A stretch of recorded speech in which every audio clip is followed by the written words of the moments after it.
Welcome. It's Thursday night. It's the last night that the Cinema Squad is taking over the chairs. That's right.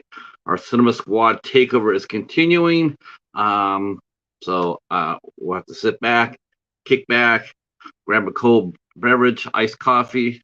Um, as we welcome in Jace Burns, who goes by his channel is Burja Rocar, and he will be here to talk all things. This time we're going to do a little bit more. We're going to do a little bit more superheroes. We're going to do some science fiction tonight. We're going to get a little bit into Star Wars, Marvel, the MCU, probably DC, AU, DECU, DCEU. You know, the extended films. I love the animation of DC, so we'll be talking about that. Why Apocalypse War was far better than Infinity War or Endgame. We'll be talking probably a little bit of too about what's been going on with the Lord of the Rings and the Game of Thrones series. There seems to be tremendous backlash toward the Lord of the Rings series by a bunch of assholes. And so we'll be talking about that as well. Hey, Chadwick, haven't seen you for a minute. You must be creating, you must be filming. Hopefully everything's going well, or writing. You're probably writing as well. I do hope that you will come out for the 20th, Chadwick. We have a really talented screenwriter named Spider Dabrowski will be here on the 20th. I definitely think you'll want to come by and check that out. Very good screenwriter. Very hype. Very cool guy. So we'll be talking a little bit more superheroes and more science fiction tonight, but it'll still be a lot of fun for sure. Of course, you already know me. I'm Patrick from Have Cheeto Will View, and we do this show Tuesdays, Wednesdays, and Thursdays, and occasionally we'll slide over to do a Friday or a Monday, you know, wherever it takes us. As a matter of fact, we are doing a show tomorrow at 2 p.m. Eastern time with film director Kalinda Bongers will be here with us tomorrow at 2 o'clock. She is in the Netherlands, and she also directed a movie it was my second favorite movie I reviewed. One of my very favorite movies I've watched, a movie called Molly, and we'll be talking about that, and we'll also be talking a little bit about the sequel. And it's supposed to be a planned trilogy, so hopefully we'll catch up on her too. Maybe she can give us a little insight on that too. Maybe the trilogy is going to happen or not. Of course, you know, the pandemic slowed down everything tremendously, so we'll see if Kalinda can shed a little light on that tomorrow. So next week we are back. The Midnight Society, I have no idea what we're doing Sunday. You'll have to tune in to find out. I'll be putting the banner up tonight. As soon as we're done here, I'll be putting the banner up. I have no idea. We might be doing a watch along. I'm thinking maybe we'll do a watch along. We have several movies that we wanted to talk about and to watch, and I think we might be watching the giant Gila monster. That's what I'm hoping for. Let's see. So, tomorrow night I was scheduled to go over to Ava and Friends, but Ava has been sick all this week, and she was not able to make the show tomorrow. So she canceled, and we'll be rescheduling that as soon as we can. As soon as she lets me know, I'll let you know. Let's see.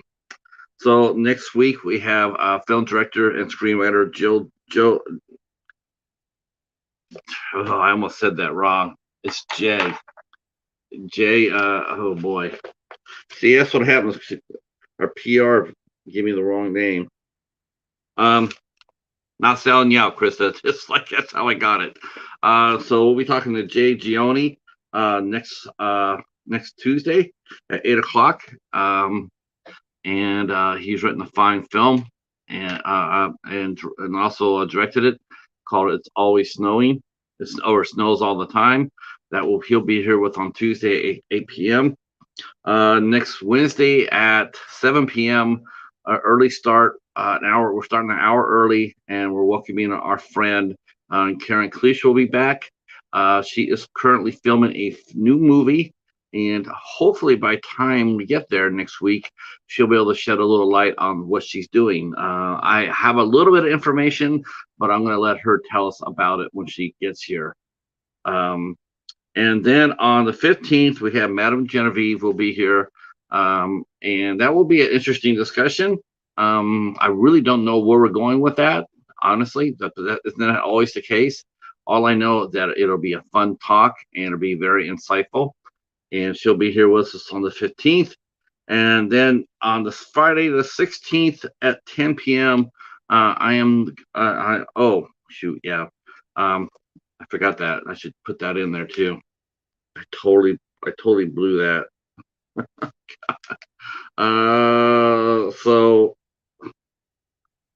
Okay, so I'll catch up with you for that in a minute here.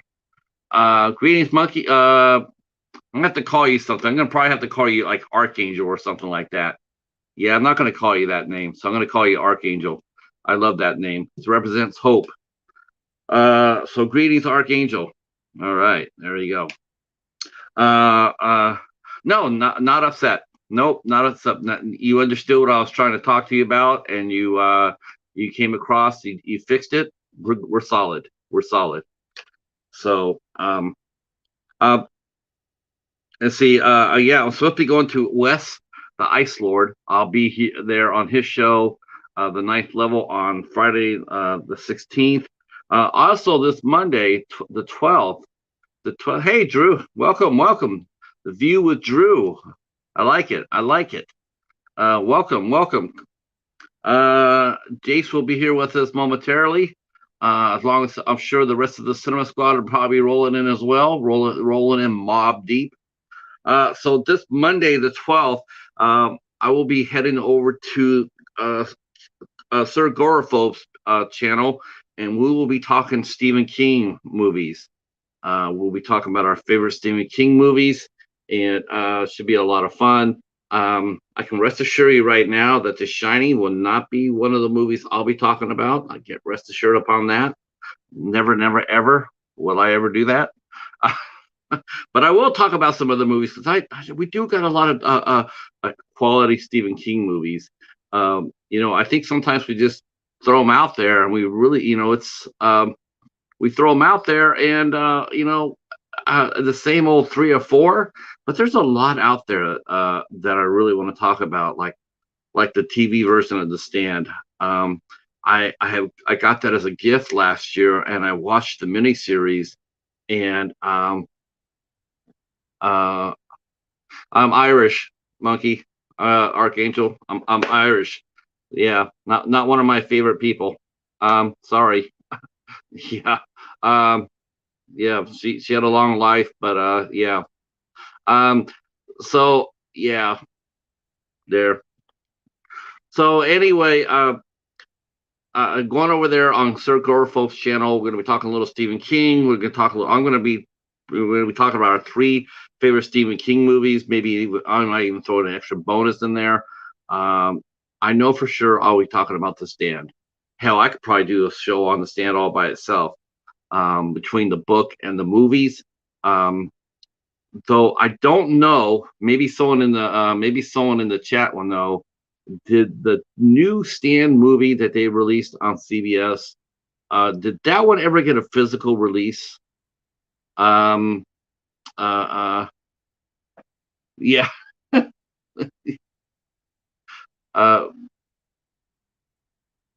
Let's see. I don't speak Gaelic, but I can find out what that means.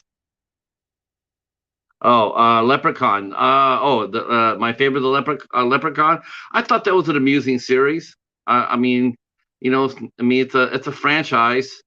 I think the first couple of movies were really good. Question for Jace: do you find redeeming qualities in the Kingdom of the Crystal Skull? For me, Harrison Ford is still as good as the Indiana Jones, and the score is good. I will tell you what really helped the Kingdom of the Crystal Skulls.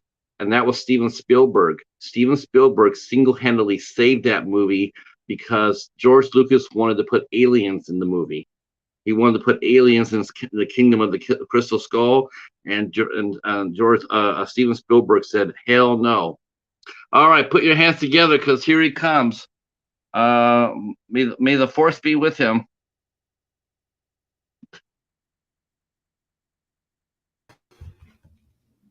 Hey, There he is. Woohoo! What's going on, Patrick? Oh, nothing too much, man. Are you ready for your takeover? I've been preparing for it all week. That's right. I have a feeling you would. Yeah, we're gonna. I'm really happy because I know that you're more into science fiction and superheroes and whatnot. So we're gonna be able to chew the fat really easily. Yes. Real easy. This will be a very easy show to do because that's right in my wheelhouse. Oh, thank goodness. I get slack too much from Shawn sometimes for talking superheroes too much. Oh no, I love superheroes. I love superheroes. I like Star Wars, Star Trek, Lord of the Rings, fantasy. So you're into that. So we will chew the fat all night, easy. Hi Katie, hi Betty. Hey. And Eric is here. We actually had a question for you right off the bat from the viewer Drew, and that's a good one. It's a good question, and I want to throw it at you right now because I'm sure you already know the answer to it. He says, question for Jace. Do you find redeeming quality in Indiana Jones and the Kingdom of the Crystal Skulls? For me, Harrison Ford is still good as Indiana Jones, and the score is good.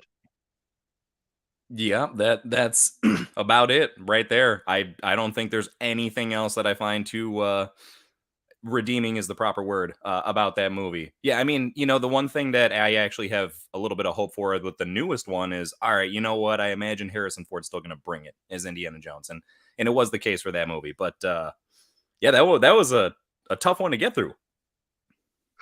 And it could have been a lot worse. Wes, I am the Ice Lord is here, and Nassim is here. Hi, Nassim. How are you? Thank you guys so much. I hope you guys all will stay with us. Stay with us. I know some of you might be pulled away by some piranha, but we're hoping that you will not go to watch a 40-year-old movie, but you will stay and hang out with us. That would be awesome. Yes, please. Yes. I know. I like piranha. I do. I grew up. In fact, my brother, I used to tickle my brother to death with piranha because they always made this weird noise. So every time I was playing with him, I just make that weird noise. He'd lose his shit, start laughing. It's a fun movie, and plus they had Ann Turkel in it. Oh shit! Now I want to go see it. No, I know it's one that now that we're talking about, it's like, all right. I'm going like, now I'm going like Ann Turkel. Yeah, she was a babe back in the day. You have to go back there and watch that. Thank you guys for hanging out. There's Nanette. Thank you, Nanette. Thank you for coming out.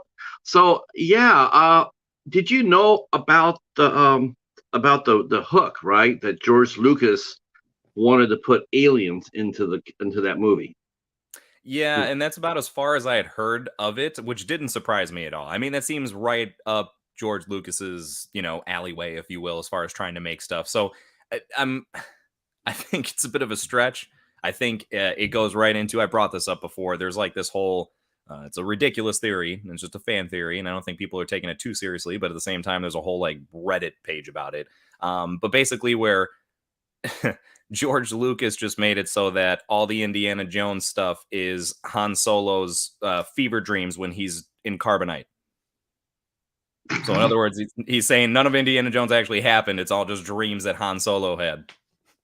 You know what? I think if you know what, I don't really give credit that much to Reddit, but you know what? I would not be surprised by something that silly. I do know that the desire of aliens being in there. Yeah, he wanted to put Crystal Skull, aliens in Crystal Skull, and then Steven Spielberg said, talked him off the ledge, saying that, yeah, I'm not going to go for that. This is a movie we're doing together, and I'm directing it, and I'm not putting my name on that. because if it crashes to Burns like Red Tails does, I want nothing to do with that. Hi Jim, how are you, sir? Yeah, 'cause that. I mean, I saw it. I saw the Crystal Skull. I actually liked it. I thought it was well done.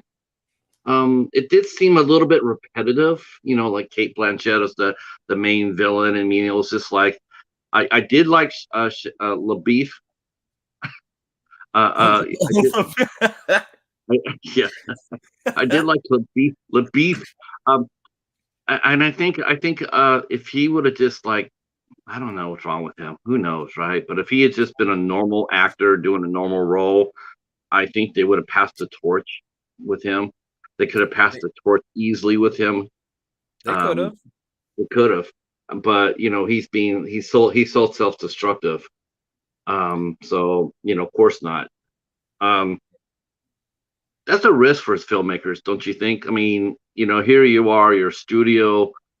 You hire a top A-list director, you get a great script, and then all of a sudden it's like, wow, who do we want to put in front of it? And you sort of looking at like Shia LaBeouf, and you're going like, man, I would love this guy to have this movie.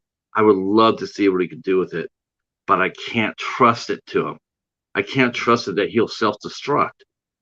And I think going forward, especially after this incident with Ezra Miller, I think studios are going to be, and then the other one from that Netflix movie, that guess that one comedian imploded and started saying some bullshit. They had to remove him from the movie, and they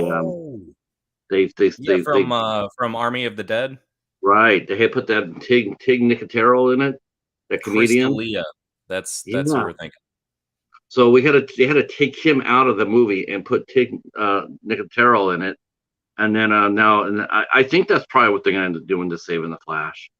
They're going to have to go back and put Grant Gustin in it. Well, and it's funny because now Grant Gustin's on his last season of The Flash, so he's probably just almost like a sigh of relief of like, I'm glad to get like kind of out of this, especially when all this crazy news is going on. And it would be funny to try and be like, hey, now that you're done with the TV side of things, you want to come be him in the movies?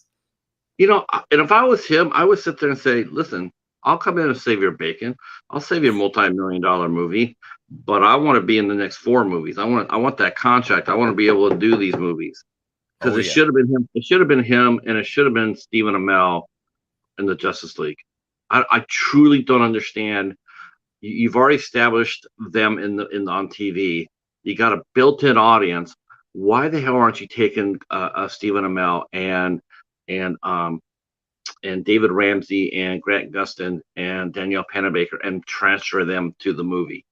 It would have been easier, that's for sure, because they had things established already. Stephen Amell did such a good job as Green Arrow. I really liked him a lot, so I would have been totally fine with that. Although I'm not going to lie, as far as for the movies go, and it's been discussed for a while, I think it was even brought up to the actor on multiple occasions, but Charlie Hunnam, I think is his last name. Raleigh Beckett. I would love if he was Green Arrow. I think he just looks wise. He just seems like he's a really good fit for it. And even attitude wise, I think he'd fit really well. But aside from the point, it's a little self fan casting there. But I think it would have been cool to have the TV and the movie side of things cross over more, even if it wasn't the same universe, but to kind of touch base with each other more. We got a little snippet of it. There was a point where Ezra Miller's Flash met Grant Gustin's Flash for a brief scene for the TV show. And for what it's worth, that scene was actually pretty cool because Grant Gustin's Flash gives Ezra Miller's Flash his name. Because when they meet each other, they kind of realize they're the same person pretty quickly. And so Grant Gustin's like, oh, you're also the Flash? And Ezra Miller's like, the Flash? The Flash? Like, you can tell it's like it clicked, like, oh, I should go with that. Yeah, that was their and very, I have to give the CW a lot of credit. I mean, for the just out and out, just the balls for trying it. And to me, I think for the most part it succeeded when they did A Crisis on Infinite Earths. I thought they tried, and I thought for the budgets, I thought it was, and I thought it was well done. I was like, this is sort of cool. They had all these different characters. They had Brandon Routh was in there. They had all the old Superman in there. They had it was just really neat to see that, and for them to attempt it, because you're just thinking, how are they going to do this? How are they going to be able to do this? And like I know a lot of it was just almost like cameos, like, oh, it's Tom Welling, okay, and then Mhm. it's good to see him, and then they move on. But the fact that they tried to do something like that, that they had the ambition to do something like that, really made me happy. You know, I it just made me happy that they tried. Yeah, and it was nice to see it develop. If you're someone who got a chance to see it kind of from the ground up, or if you just happen to go back and watch it from beginning to where it got to, um, it was really cool to kind of see the small crossovers happening at first. Like when Flash first crossed over with Green Arrow, it was like such a big deal. When Flash first crossed over with Supergirl, it's like, oh my god, this is insane. And then when it slowly led into more and more and more, and they basically built up like their own version of the Justice League to a certain degree. Right. Yeah, I agree with what you said about, like, for the budget and working with what they had, they really did a good job. It kind of reminds me as far as like when they did Flashpoint. It wasn't as much of a crossover episode per se. I think they had a couple people show up, but it was more so saying like, look, they couldn't tackle the entirety of what Flashpoint is in the TV show. So No. based on what they had, they did decent enough to where it was fun, right? It still had the essence of the storyline enough, and I definitely give them credit where it's due. It's gotten a little out of hand as far as in the later seasons of everything. It's almost nice that they're deciding to finally put a cap on stuff, whether we're so willingly or not. I have a feeling that David Zaslav just came in and was chopping shit down. Yeah, they just were just it's just a bloodletting. Yeah. And to me, it's like, and look at the fallout's already starting to happen from that. Like Legendary's going like, yeah, we're gonna be moving our shingle from Warner Brothers. We're gonna be looking to go someplace else, because Hmm. they don't want to get caught in that.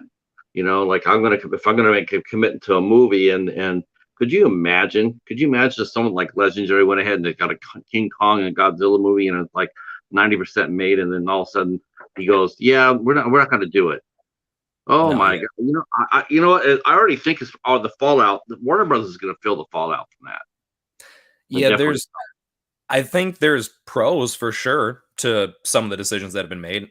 In a way, you almost have to kind of start with a clean slate, but I think they could have done their whole clean slate idea after everything came out. Like, don't Mhm. don't just cancel everything like it's nobody's business, or like literally it's yeah, but everything's done. Just go ahead. If there's stuff that's already close to being finished, like Batgirl maybe per se, just let it come Yeah, out. Right? yeah. Just what's Batgirl tested just as strong as the Batman did, Right. and And at the became end of the day, you know damn well that people are going to have mixed emotions regardless. Like, nothing's going to change that, especially in this day and age where people are so heavily opinionated about stuff, which can be good and bad to certain degrees. But you already know that it was never going to float everybody's boat. So I don't see the logic in being like, nah, it's not good enough for what we want. Well, you didn't technically make it, right? This was before you took over. So I don't really think it's that weird to just let it come out and then give it some time to breathe and then start doing your own thing. Eric is mentioning here. He says he's still dragging himself through the CW shows to at least get to Crisis. Yeah, there's a lot. There's a lot of series out there. Holy shit! I mean, yeah. That he's not kidding. Yeah, Well, because Green you're looking Arrow. at like 48-minute episodes on average, and there's roughly 22 to 23 episodes per season per show. And they got, Green Arrow, Flash, Supergirl, Legends of Tomorrow, Black Lightning was thrown in there and into the mix for a little bit. And I'm probably even missing one or two, to be honest with you. You got Batwoman, and you got Stars and Stripes. Yeah, there you go. There Yeah, you I go. mean, you just have tons to go through, and Mhm. actually, and you got to go back even a little bit further and throwing Smallville into that mix, because That's true. Smallville plays into Crisis. So there's 10 seasons of Smallville. Um, the CW. I mean, I know a lot. I mean, I personally, I didn't have any problem with it. I mean, I love Smallville. Smallville was great, fantastic. Michael Rosenbaum, best Lex Luthor ever. Um, when I saw Justin Hartley as the Green Arrow, and then I heard that he was going to be in the new Green Arrow series, I didn't even give it a chance. Honestly, I said, well, they didn't put Justin Hartley in there. That's messed up, because he was awesome.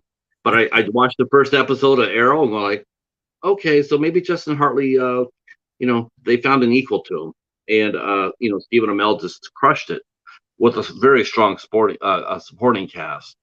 Let's see what else did Eric mention here. Said, okay, so question for both of us, since we're talking DC multiverse, how about Batman No Way Home? Keaton, Bale, Affleck, and Pattinson. I'd Yeah. I'm down. I dig it. Actually, funny enough, so there's this really, really well put together fan made thing that shows the Batman, so Robert Pattinson, meeting the Dark Knight, Christian Bale's Batman. So if you haven't seen it, check it out. It's a very quick clip, but it's really believably put together. Like it looks like they're actually standing there talking. The dialogue seems believable and everything. I give them a lot of credit. So that I feel like, Eric, there's your little tiny snippet of a preview of what it could be. I think it'd be harder to make believable. I mean, Batman by himself is not a multiversal character per se. You would have to give some sort of excuse as to why there'd be that element introduced. But I mean, to be fair, it's the same with Spider-Man, right? I mean, Spider-Man on his own is not a multiversal character. So I guess as long as you got something like the Flash or someone popping up, it could work.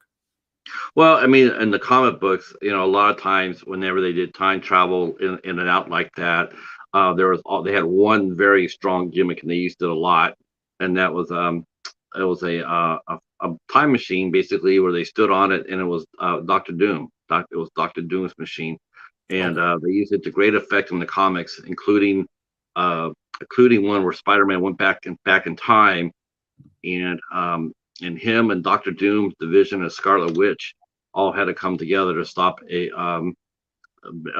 basically a bigot, a hardcore evil villain, and even Doctor Doom fought on the side of the good guys against him. So it was really cool. It was an interesting arc. They put them out. They put them on, and they had them because it's a Marvel team up. So they always put up. They had two series. They had Marvel 2 and 1. This was with Ben Grimm, the Thing, and he fight. A lot of times, a lot of the stars that came into the comic book were like either C or B level heroes, or once in a while they'll put an A-lister in there. But most of the time it was almost like a development book. Like let's put in a new hero here or a new villain here and see, and basically give them a trial run. And for Spider-Man, they put him on after a big fight. They put him on a time machine and they set him in there, and they got 7 issues out of it. It was a 7-part arc. Nice. Yeah, see, comic books. What can you say? I know. Well, and you could tell. Like, here's one thing I think that separates a lot of live action stuff, and I think the success level is dealing with comics, great stories that already exist. Marvel does a great job of adapting comic storylines, not for every single project. And if you've seen some of my recent stuff, obviously it's a little bit on shaky grounds. But point being is all the stuff that works really well, right? The lead up to the Avengers in the first place, Age of Ultron, Infinity War, and Endgame. A lot of that stuff works so damn well because it is pulled and adapted from an existing storyline. Maybe it's an amalgamation of a couple together, but point is it's from the source material, right? And it's just changed a little. DC more so just likes to take characters that exist and then just make brand new stories surrounding them, which is not inherently horrible, but I think that's where they sometimes kind of fall short, because it's almost like they're just afraid to take stories that already exist that are there for them, like Marvel does. Well, I'll tell you one thing that Marvel does really well. Let me catch up on here in the chat real quick. I'll tell you there's one thing that Marvel does really well that DC, and they had a chance to do it, and we touched upon it just a minute ago, but we'll come back and revisit. Eric's mentioning, I mean, Batman's the only superhero in the film other than Spider-Man that you could do that thing with. Yeah, you know what? Yeah, you probably could. Batman would be it. But you know what? I tell you one thing I really like to see DC do. If DC was going to do something like that, I'd like them to do that with the Titans. Maybe it's just instead of just one character, put the Titans in a multiverse situation. Because there's one thing the CW did, and they showcased their heroes, like Killer Frost and what's Cisco? What was his character end up being? Vibe. Vibe. I don't even know if that's comic accurate, but I guess It so. is. It Vibe. is. I know. It's. I wasn't sure. I thought did they go underneath a different name? I know that Diggler went underneath Spartan. And then everybody turned into a superhero in the CW. Like, Mhm. yeah, oh, that girl's a superhero. I mean, it got a little heavy, but I mean, all the comic book heroes. I mean, if you put them together in a small, like the sort of like the Legends of Tomorrow. Those guys, that was a perfect show. They went around to different time areas, fighting different people, good guys, bad guys together. That was a really unique show and concept, and I really enjoyed it. Now, that was taken from another series that DC did called The Challengers of the Unknown. And basically, that's what they did. They got rid of the Challengers of the Unknown, and they replaced it with superheroes and villains because the Oh, Challengers didn't have any powers.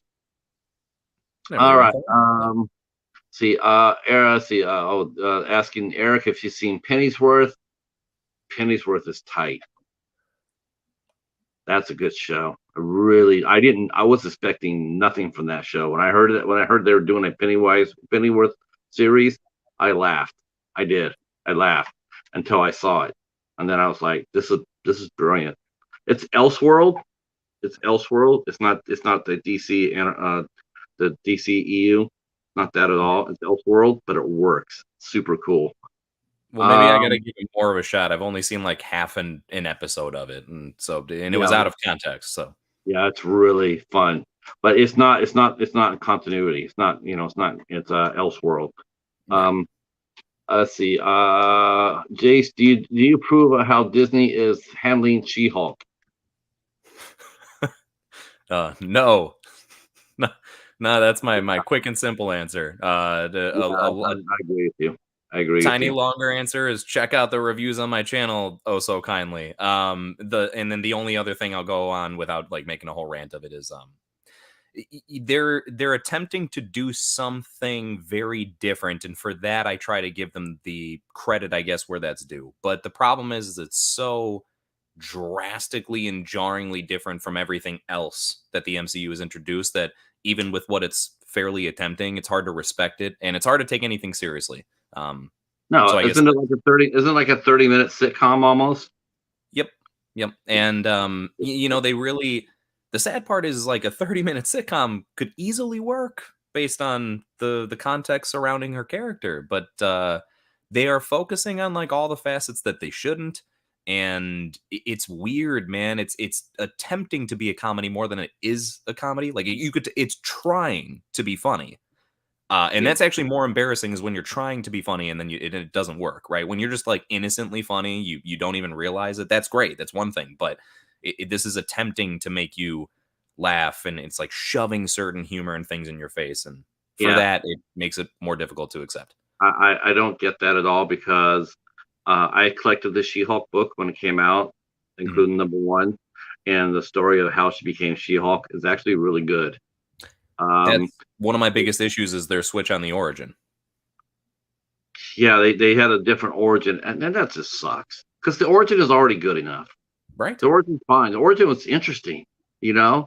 Bruce Banner having to save his niece, with the infusion. That's how it was in the book. She got shot by gangsters, Hmm. and she was dying, and he was his relative, so he was desperate, so he gave her his blood, and then she became,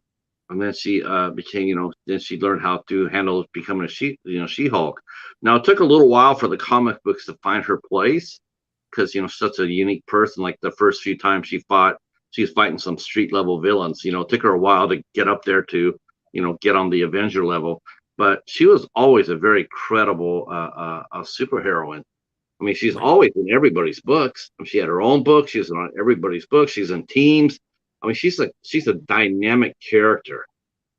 Um, Well, you know, I was very excited that they were bringing her in. I thought it was something where it's like, okay, like I hope that this doesn't mean that we're done with the Hulk, but this is awesome, right? To have a nice addition in there and something else for the Avengers to kind of take on as another strong member. But you know, with the way that the show is presented, and I mentioned this specifically in one of my videos, which is I don't really know how excited to be anymore about her being part of the new Avengers based on the presentation of this show. I imagine that when she comes up in the movies and stuff, they'll probably have different writing around her. Obviously, it's not like everything she's gonna be in is a comedy, so I'm hoping that helps to a certain degree. But you know, it's just kind of I don't know how to feel too much about it at the moment. And like you were pointing out so much with the source material, there's already so many good things, such a good established like kind of plot and storyline as to the dynamics of her character, and for them to just kind of abandon that entirely, it's weird. You know, It is. they made it. I truly don't understand it. That'd be like trying to make a DC if they try to make a 30-minute comedy of Batman. Like, could you imagine that? I mean, could you imagine? Oh my lord, it would just be horrible, horrifying. Um, let's see. Let me catch up here. The chat's popping tonight. All right, I'm Oh, glad to great. see the Hi Bones. Mr. Bones is here, yelling out the battle cry for the midnight hour. Boglins. Wait, what? How do I know about this, Jace? Knowing about which one? Oh, about Pennyworth. Let's see. I Did I miss something here? Let me see if I go up there and I missed something here. Uh, let's see. The View with Drew says, "Do you think that Werewolf by Night will be good or awful? It should be good.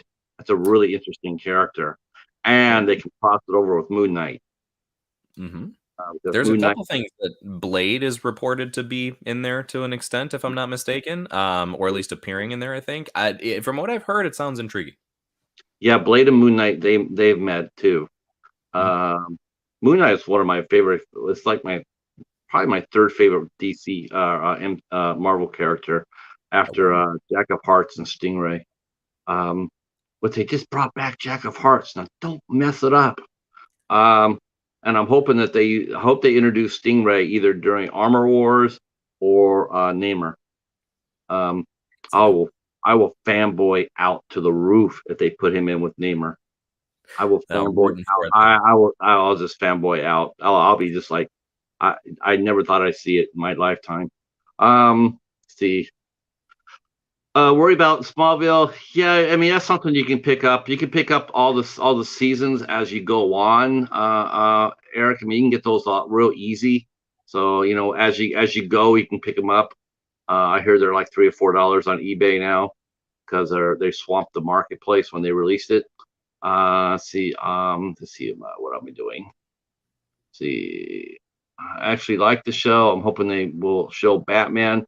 Yeah, I'm not sure if they will show Batman or not on Pennyworth. I don't know. I don't know if it'll last that long. I know it's on its third season, but it's such a niche show, and no one really ever talks about it because it's such on a niche channel, which is a real shame. But if they had put it on the Sci-Fi Channel, like I heard they were going to, it Mhm. never would have made it past the first season.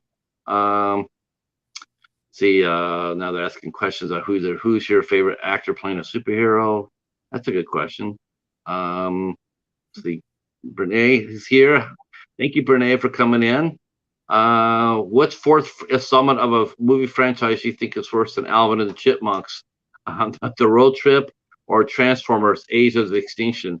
I would have to say Transformers: Age of Extinction, only because you can't understand what they're doing. You can't. It's so hard to follow a Transformers movie. Oh my God, Yeah. you could have an epilepsy fit watching it. Um, Seriously.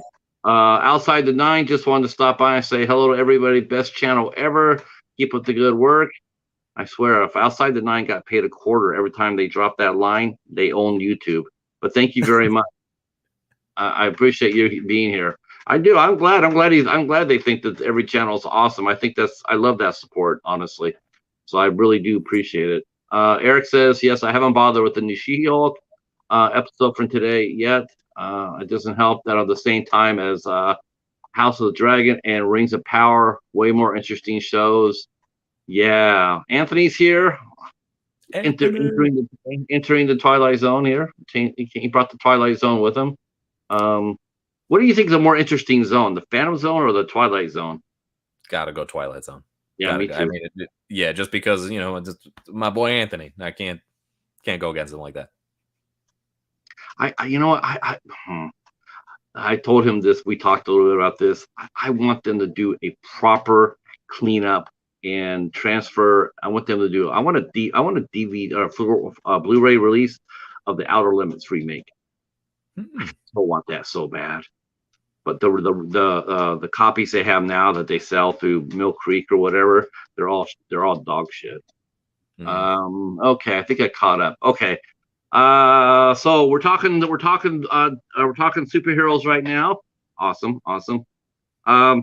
But so before we get back on our superhero, we got to go back to the origin. So let's flip around and go back to where were you born and raised at, Jace? I happen to be an Illinois state resident through and through, as far as from birth till now. The suburbs of Chicago. I feel like usually when I say the town itself, people are just like, where? So, and it's just, I think that what makes the most sense. Suburbs of Chicago. Okay. And are you still in Chicago today, or? About like an hour away from the city. So, and Okay. it's, but yeah, relatively still within like the same area-ish. I mean, literally, as far as the house I grew up in, I'm about 10 minutes away from there. I happen to be in an apartment complex kind of over the way now, but yeah, just kind of been around like the same town. I've gone to different places for like vacation stuff, trips, visit people or whatever, so I've still got a chance to see a little bit of the world, but as far as living scenarios, been here. Do you ever go down to Chicago? Do you go down there quite a bit? Here and there, for conventions or stuff like that. Yeah, I mean, there's like the Taste of Chicago and stuff that takes place. I love being able to check that out, right? Just can't deny good food. And then especially is like if there's just certain events of sometimes going on. They got like the museum down there. There was a not too long ago, not just the museum itself of science and industry, but then there was also like a Marvel exhibit within there. So got a chance as far as to do that with the girlfriend and everything. She took me there for a birthday present. So yeah, we definitely go down there time to time. Yeah, we actually went to Chicago for our honeymoon. Me and my wife did. No way. Yeah. Nice. Yeah. What'd you guys do in for your honeymoon? We went saw Taste of Chicago. Nice. Yeah, that was so much fun. That was so much fun. We went to all the museums. Oh my God, we went everywhere. I mean, we were there for 2 weeks, and we walked our asses off. As far as going out and seeing activities, Chicago's a poppin' town. I really enjoyed it. I was like, okay, even at night, when we're out there at night, and I'm sitting there, like, okay, I'm late at night in Chicago. We're walking to our hotel, and it's like, okay, but you know what? I don't feel like threatened by that. It's like it was okay. Like I wouldn't do that in Detroit. Hell no. Yeah, and there's, to be fair, Chicago's a big place. You know what I mean? That's why when someone's like, "Oh, did you go to the city?" and it's like, "Did you go to the north part of the city, the south part of the city?" You got to be specific, because there may be other spots where you might not feel quite as comfortable. But thankfully, like the main central visiting places are, more than fine. Did you guys get a chance to go over to Navy Pier? We did. Went Nice. to the Shed Aquarium. It was so much fun. Chicago's popping. Chicago's happening. I really went on the train. Went on the train above the ground. That's where they filmed Spider-Man 2 at. So we did that, and we went to a lot of places. That was 18 years ago. Oh my gosh! Yeah, it was a long time ago. Hi, Bud. How are you? All right. So I think you. It says, "You fool! You gave too much information. I'm outside your window as we speak." Oh, hold on. I'll go check. Hold on. That's all right. Notice he said that to you because he already knows what's sitting inside my house. Yeah. Nobody. No. You know what? Cleaning up after a cheetah kill is messy business. Let's see. Eric is asking us about the House of the Dragon so far. Yeah, we're going to get to that in a second. I want to talk a little bit more about Jace's background, because I'm sure it's a good one. Because I want to know when you got into comic books and science fiction and whatnot. Were you an early reader right off the bat? So my introduction to it for sure was through the animated series of a lot of stuff. I was very much the Saturday morning cartoon was where everything began as far as my journey on that.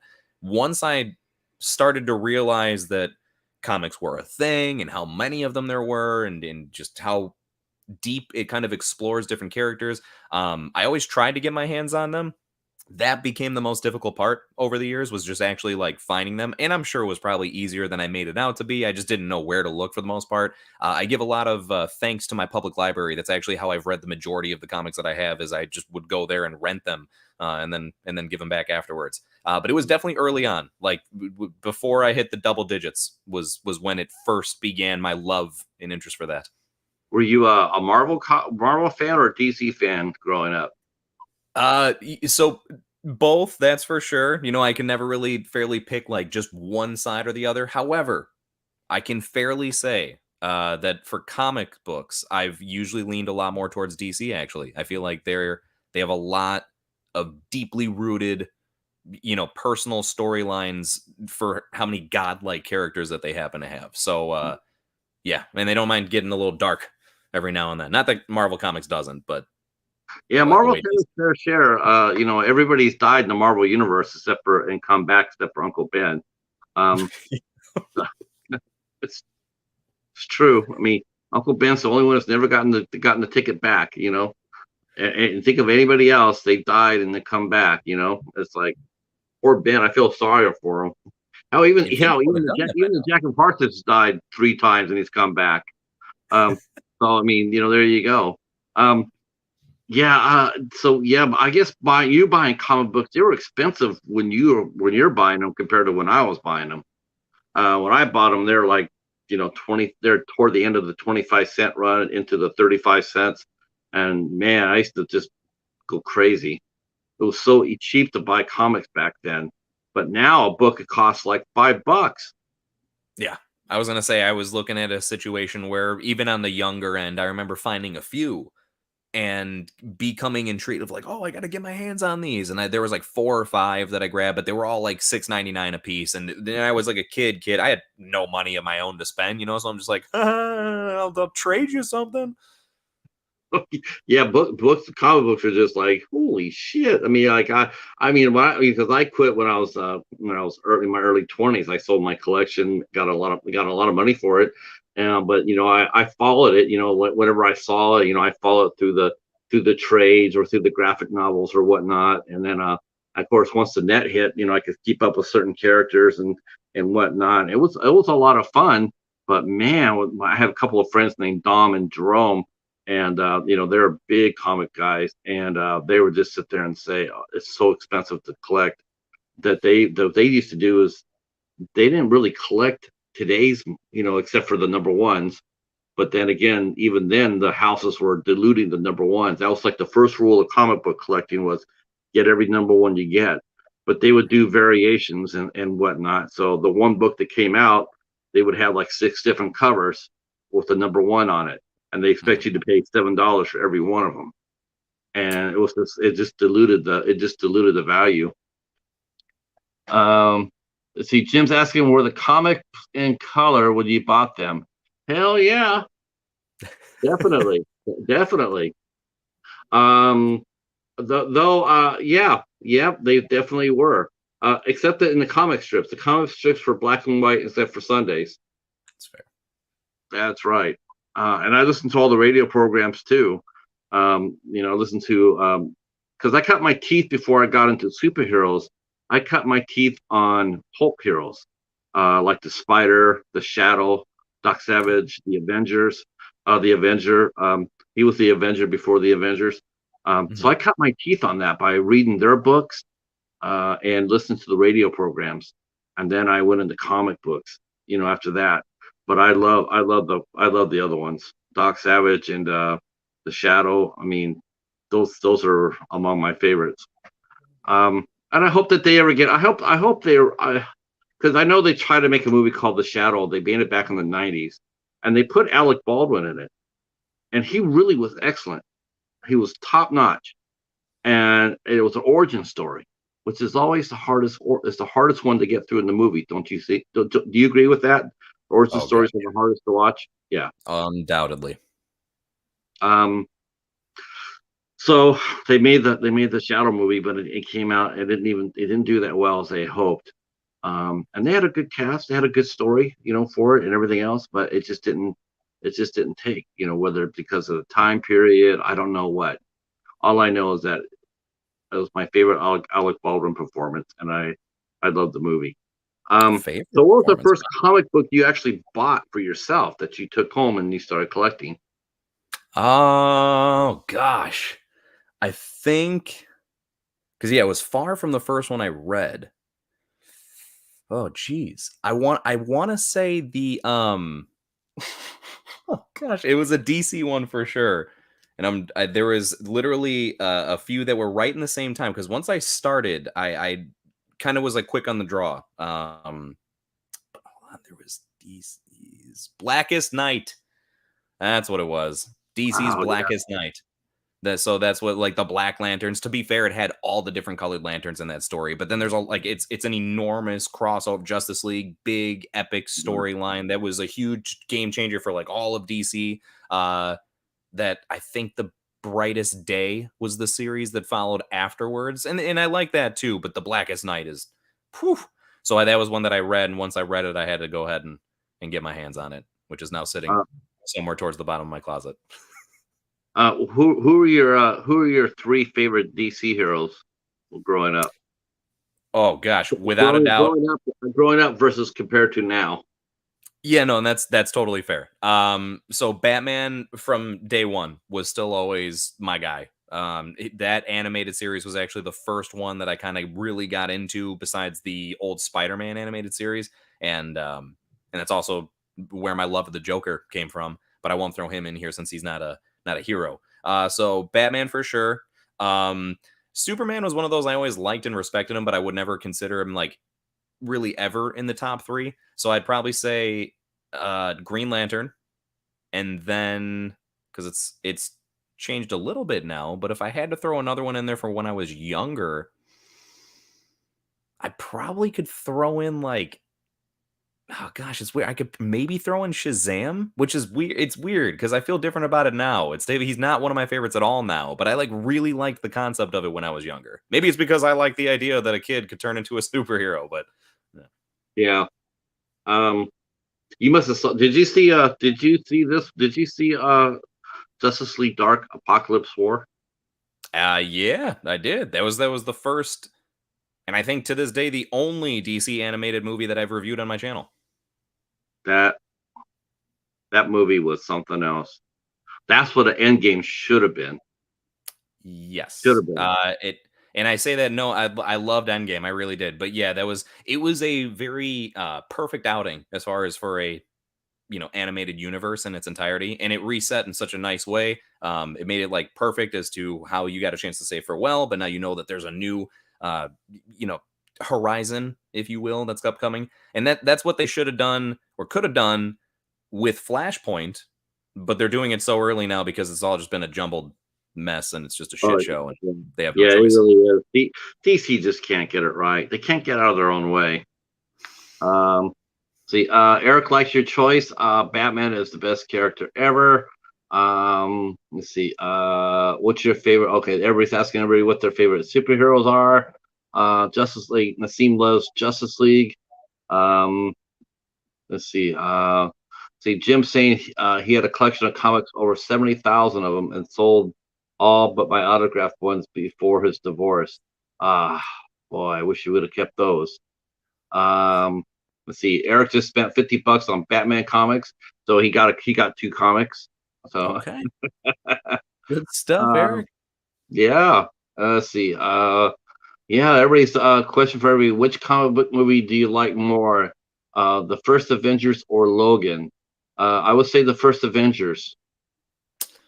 I did not I'm like gonna side. Logan. Yeah, I'm gonna side with that. I love Logan. I really do, and it's such a it stands in its own lane. I feel it's kind of hard to compare to a lot of other superhero movies, but oh man, if you're talking just straight like comic book adaptations and to see Right. certain things come to life, I mean the very first time that Iron Man, Captain America, Thor, and Hulk are all actually together, it's very difficult to top that.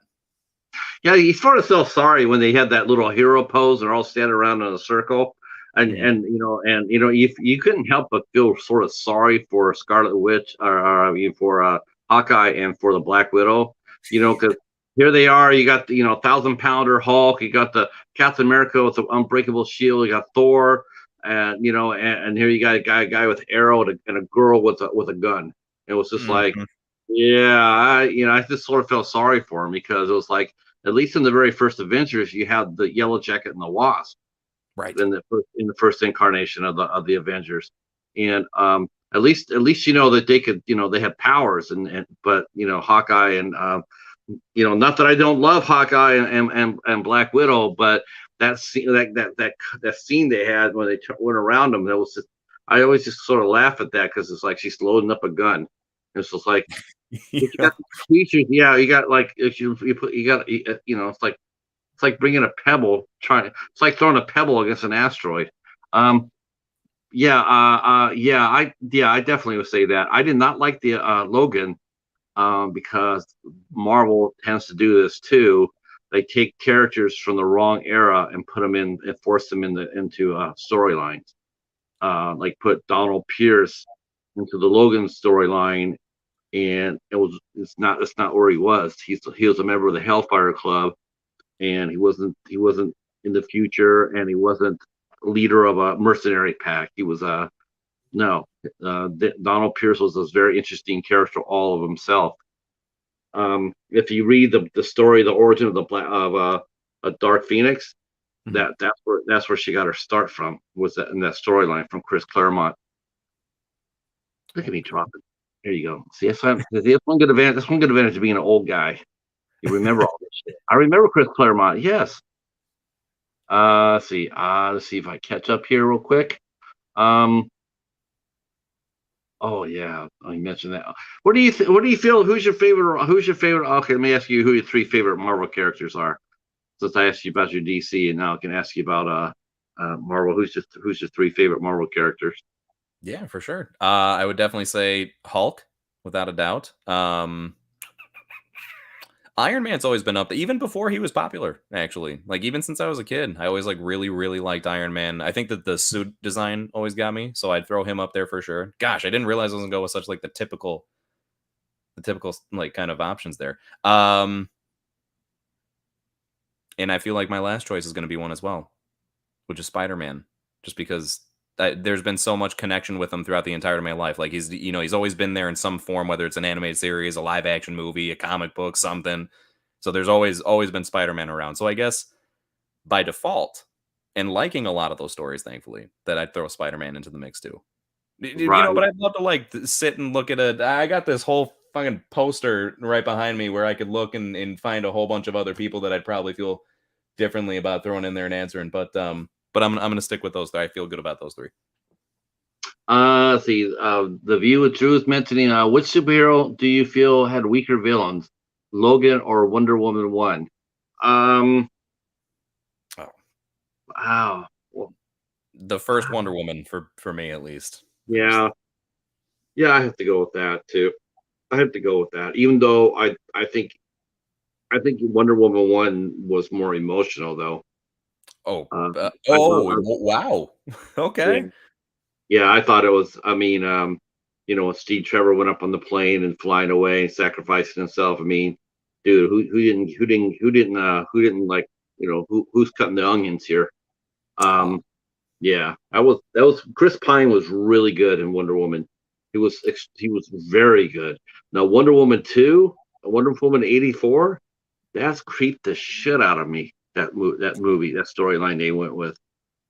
That creeped me. That was like, honestly, that was like, it was a rape story. yeah. Could you imagine if the genders were switched in that particular Oh situation? my How much people god. would be freaking out? They would be freaking out totally. And it's like I'm watching this going like, this is rape. It's like it's just like, who approved this? Yeah, I know. Like, And they present it in a way like you're supposed to feel so bad for her when she sacrifices him, as far as to let him go back. What am I feeling bad for? You just stole a guy's life. Yeah. He probably had a family and friends and everything. A job. You could have got him killed. Yeah. I mean, Yeah. it's just like, oh, it's just it's horrible. You watch that and you feel like you need to take a shower like 10 Right. times over. Right. That's probably one of the most violent comic book stories that I've seen. If you really think about it, it's really violent. I mean, this is just that premise. Plus the miscasting of Kristen Wiig as Cheetah. Oh God. Yeah, Oh, and I got respect for Kristen Wiig, but yeah, that was a very weird choice. I just when I heard that, I'm just like my buddy Romy. And he says, "Did you see it?" I said, "He was." He says, "Did you see who they cast as Cheetah?" I'm like, "No." He goes, "Kristen Wiig." I'm like, "Who? From Saturday Night Live?" I'm just like, "Oh fuck me," because it's just like this. I, that's what I'm just telling you. What my reaction was. It was just like, Jesus Christ, no, it's like it's terrible. Um, yeah. And that was a weak Aries. Yeah, that was a weak Aries. Oh, Um, okay, how about your top three DC superhero movies? And you can ooh. use animation too. Oh man. Okay. Then I'm gonna kick off with an animated one. I'm gonna say Under the Red Hood. I'm gonna throw it Yeah. actually. Oh god, man, I could probably go just like all animated here to be honest with you, even though there are of course some really good live action ones, but Under the Red Hood, the animated Flashpoint is phenomenal. Like I really really like how it's pulled off.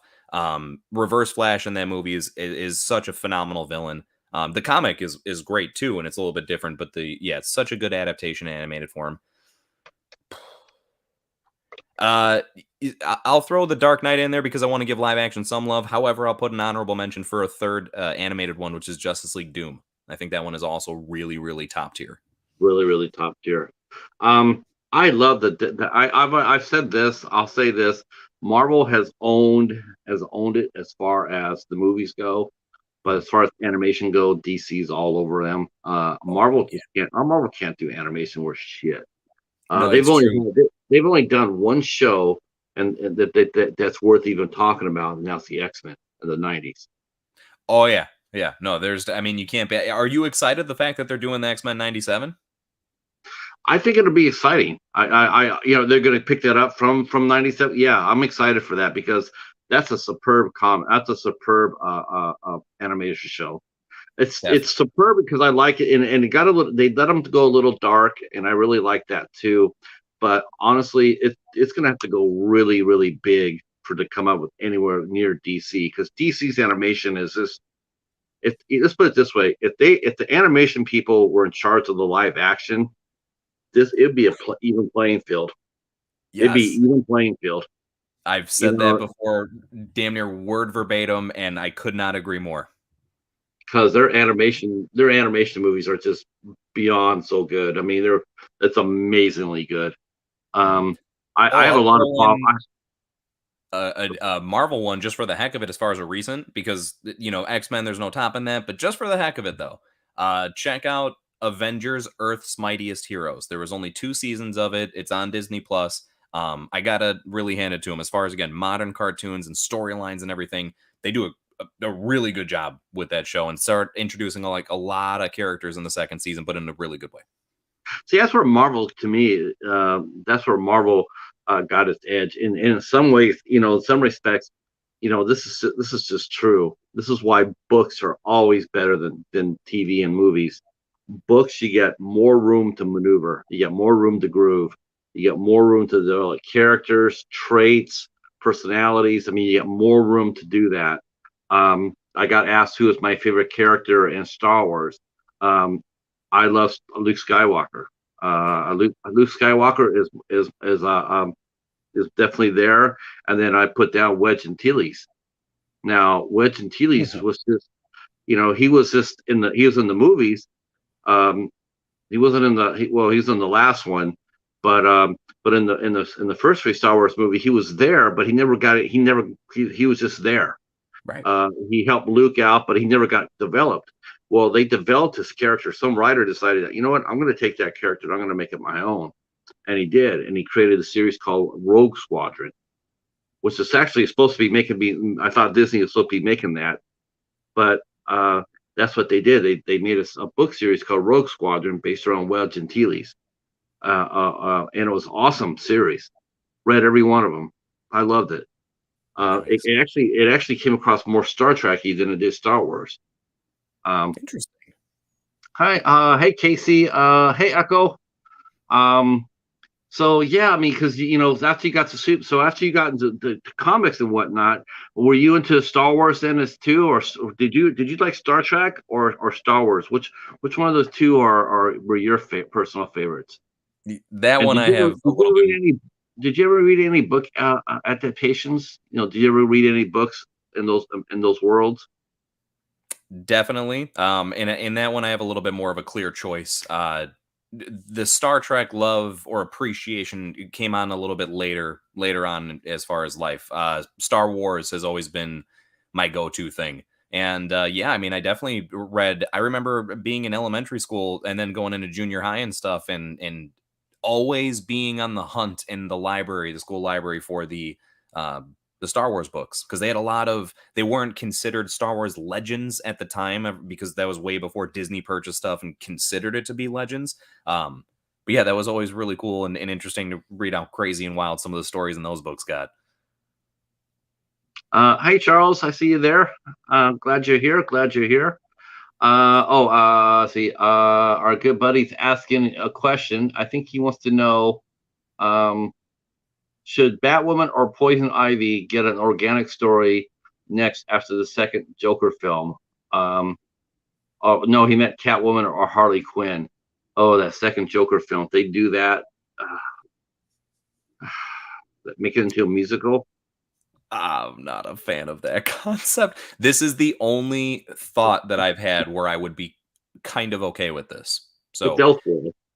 if Lady Gaga's obviously got a great voice and everything, and so I can imagine that's where they're trying to angle this as far as for a musical. So if they don't make the whole movie a musical, but if they simply make it where she begins as the therapist Harleen Quinzel, and eventually with Joker as her patient, just like within her original storyline, she basically becomes infatuated with him and obsessed and starts to become like delusional to an extent to be like him.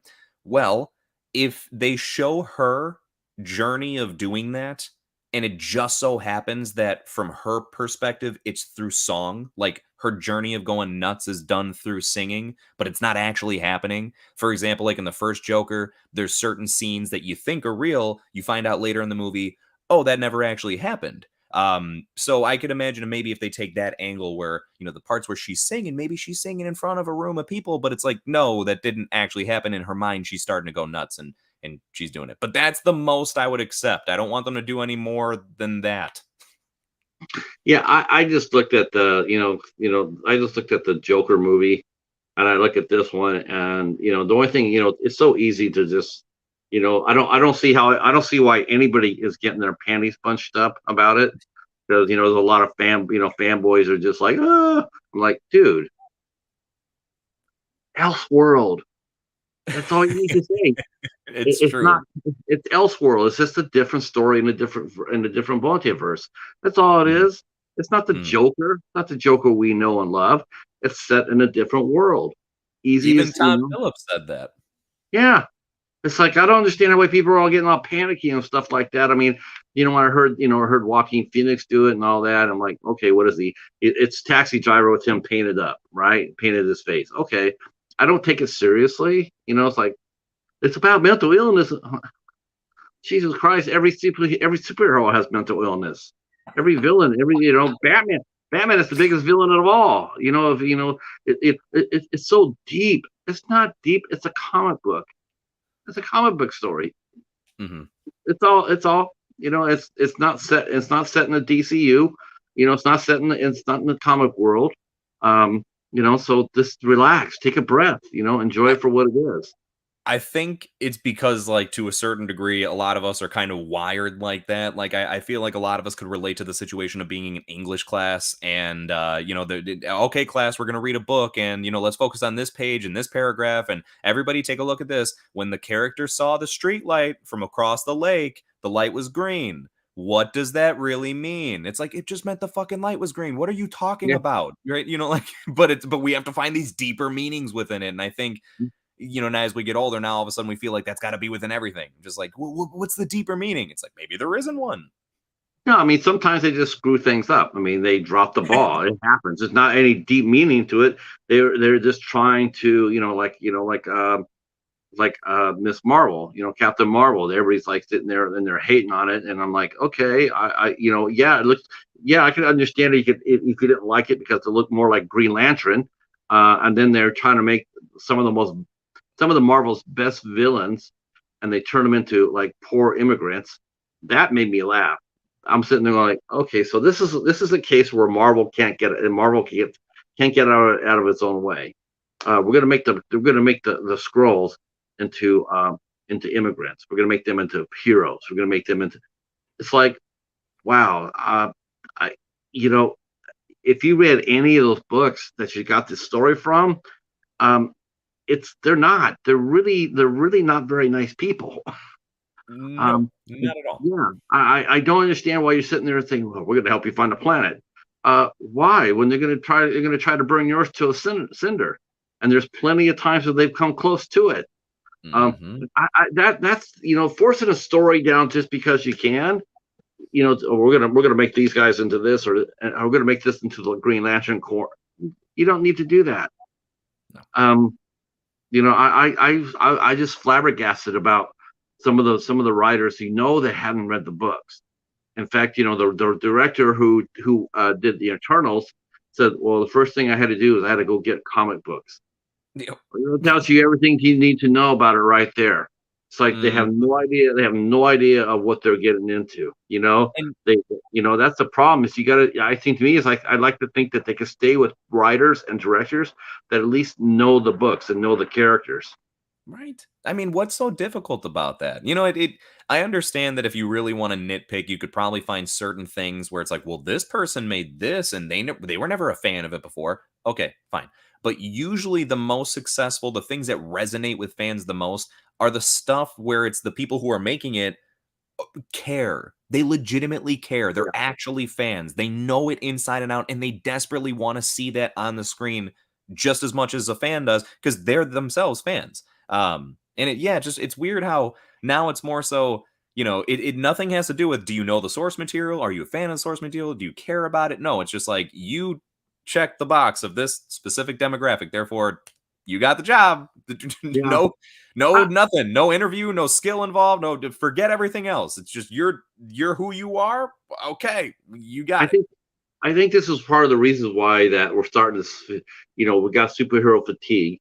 I mean, I love superhero movies, and everything else, but I think what happens is the fatigue is partly caused by, okay, we're gonna, we don't have anything coming out within 2 months. Let's put something out. There's that, and then there's the fact that they're putting them out without going, doing the story right. Going to the source material. Listen, if you don't want to do it verbatim, I understand that. Maybe you can't do Dark Phoenix verbatim, right? But you don't have to do X-Men 3, the final stand either. I mean, good Lord. I mean, come on, don't or what's the X-Men? The X-Men, the ones. Oh gosh, they can never get Dark Phoenix right. No, yeah. And what's sad is the guy who did The Last Stand did Dark Phoenix. It's like, yo, you literally got I can't remember what his name is off the top of my head, but he got a blessing, something that never happens in Hollywood. You got a chance to literally do the same story over again with a new cast playing the same characters, basically, to redeem yourself, right? You didn't do a good job on this last one. Here you go. Here's a clean slate. Right, and he still fucked it up. You know who did that? The guy who did Heroes, the TV show Heroes. He comes out there. It came out, and everybody had a swell of superhero, fervor because it came out I think came out like the same time the first Avengers did. And here he is. They got a superhero show. He comes out there. He takes it from a high, and he grounds it to dirt by the fourth season. It ends as of the fourth season. All of a sudden, the superheroes are still popular. The NBC goes back to and says, "How'd you like to try this again?" and he does the same thing that got his ass canceled. Same thing. Same thing. Nothing. He didn't learn nothing. He learned zero. No, And you might as well just stay away from it at that point, right? You might as well be like, look, I don't know how it's going to go, right? And I don't want to take that risk, because how ridiculously embarrassing is that? You mess it up twice. Yeah. I mean, some people would kill just to have a crack at it once, and then you go ahead and then you do it twice. And that, sometimes that happens, let me catch up here. Schofield Studios in the house. What's going on? Mighty Casey's here. All right, Mighty Casey's here.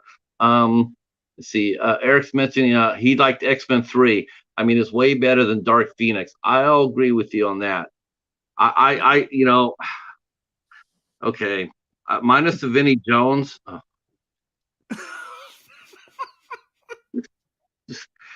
I'm the Juggernaut. Oh, Lord have mercy. I thought you were going to say it if you weren't going to say it. I mean, you should have heard the laughter in the theater, and it wasn't a ha ha laugh. It was more like, what the hell? But I do look for good things. I thought Hugh Jackman was great as Wolverine, and I really love Kelsey Grammer as Hank McCoy. Really thought I thought he was badass as that. I was like, damn, that's perfect. But that other, the ending of that movie, oh Lord have mercy. Let's see. Let's see what else they're saying here. I mean, they're different directors. X-Men Apocalypse and The Last Stand were okay for me. Oscar Isaac playing a Egyptian supervillain before playing an Egyptian superhero is nice, and The Last Stand has entertaining action scenes. Till the ending. The ending, where Jean Grey is literally stripping Wolverine off of everything. It's just like, wasn't there a post-credit scene after X-Men 3? I think it was like the end. I don't know. I'm just gonna guess. There will be no 4. Go home.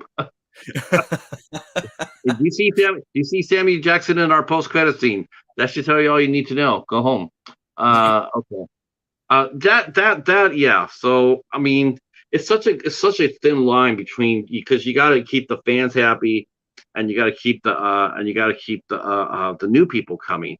I thought Iron Man did really, really well doing that. I thought Batman Begins did really, really well doing that, as far as origin films. Agreed. I mean, as far as sense of direction, that's part of why, right? You got people that actually, again, gave a shit, and they knew what they were doing. It wasn't kind of this cobbled together last second, let's make it up on the spot, let's improvise as we're making it type of project.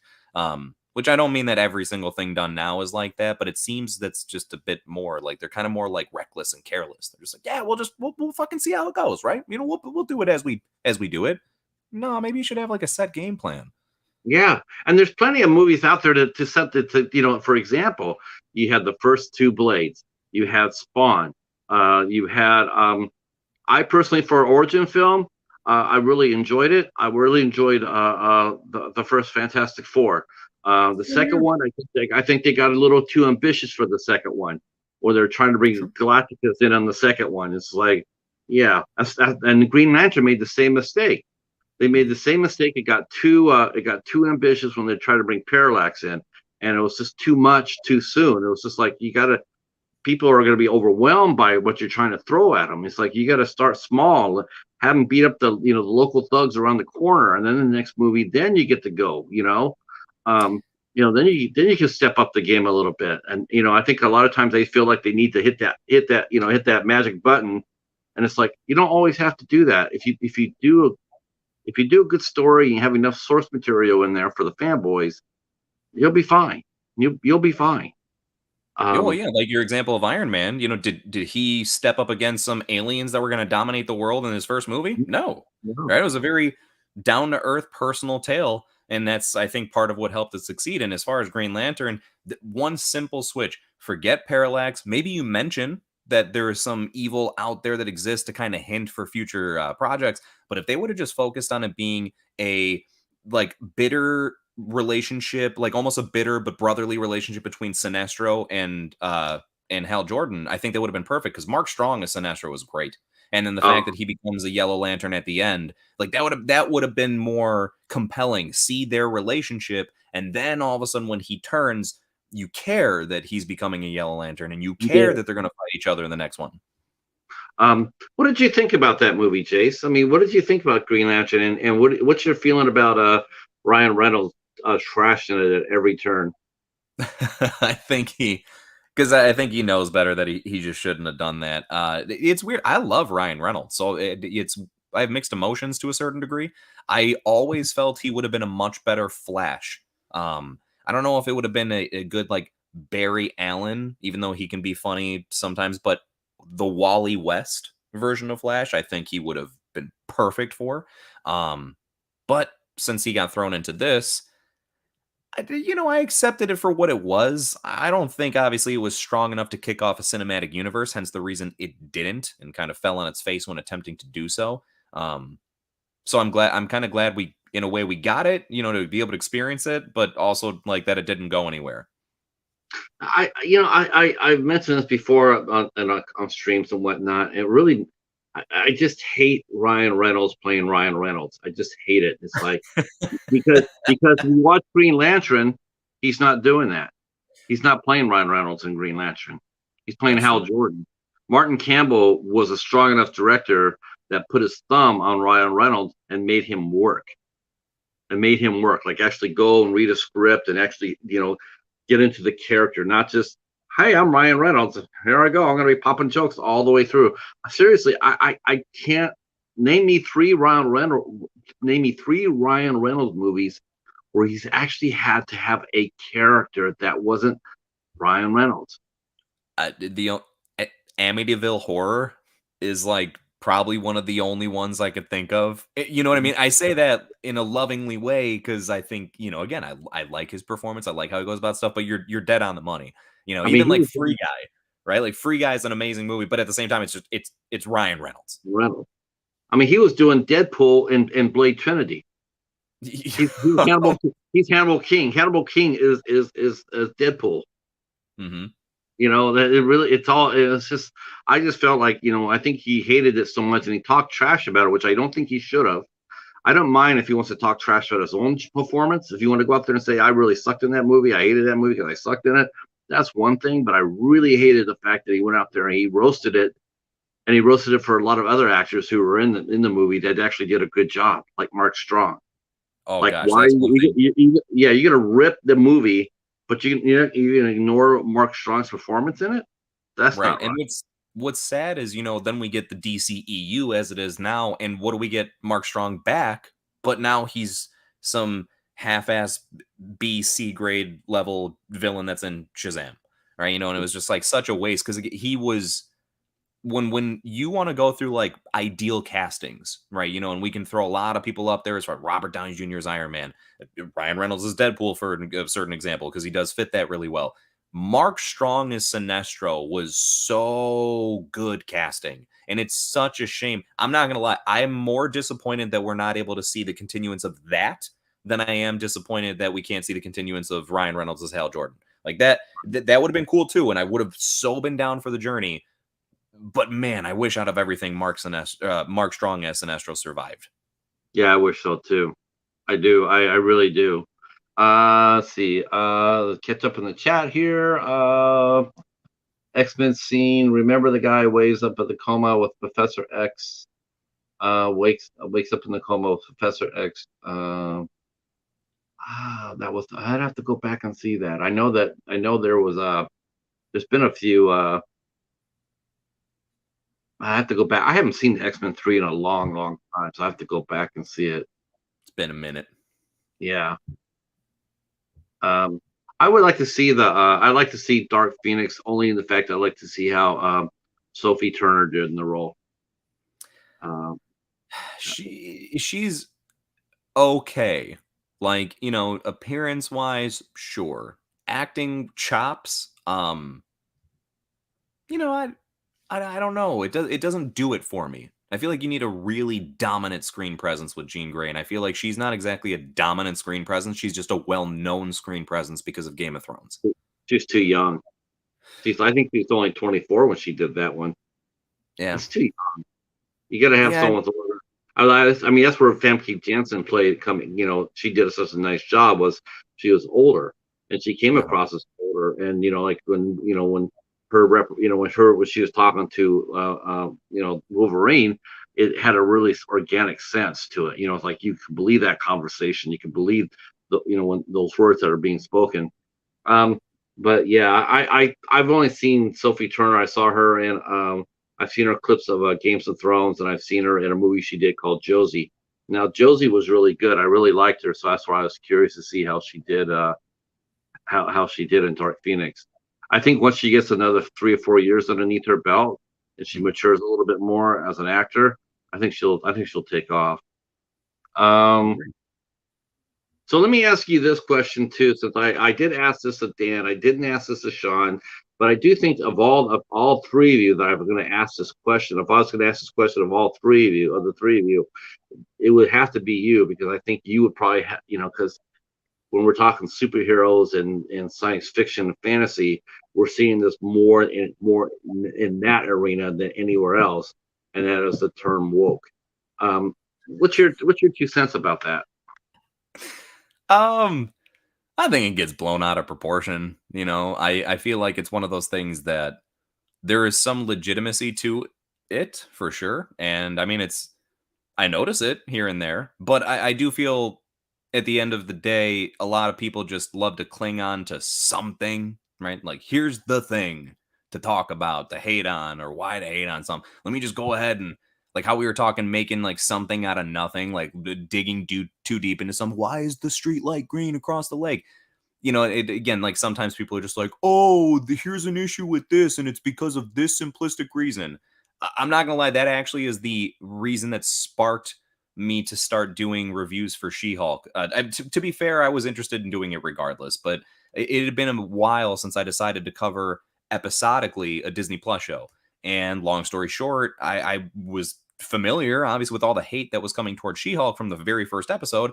And I wasn't fond of the very first episode, but I felt like when I was hearing all these things that were being said, it was like, okay, but you're hating on it for the wrong reasons, right? Like, what's Yeah, people what were they hating on it for? I mean, I haven't seen it. I because haven't she's seen a it. But girl. what? That's like, because she's a girl. That's like basically it. They're like, oh, why is every hero got to be a woman now? And it's like, because that's an established existing character from the comics. You twats. I don't know what else to say. Like, Oh shit! Are you kidding me? That's what they're well, complaining about.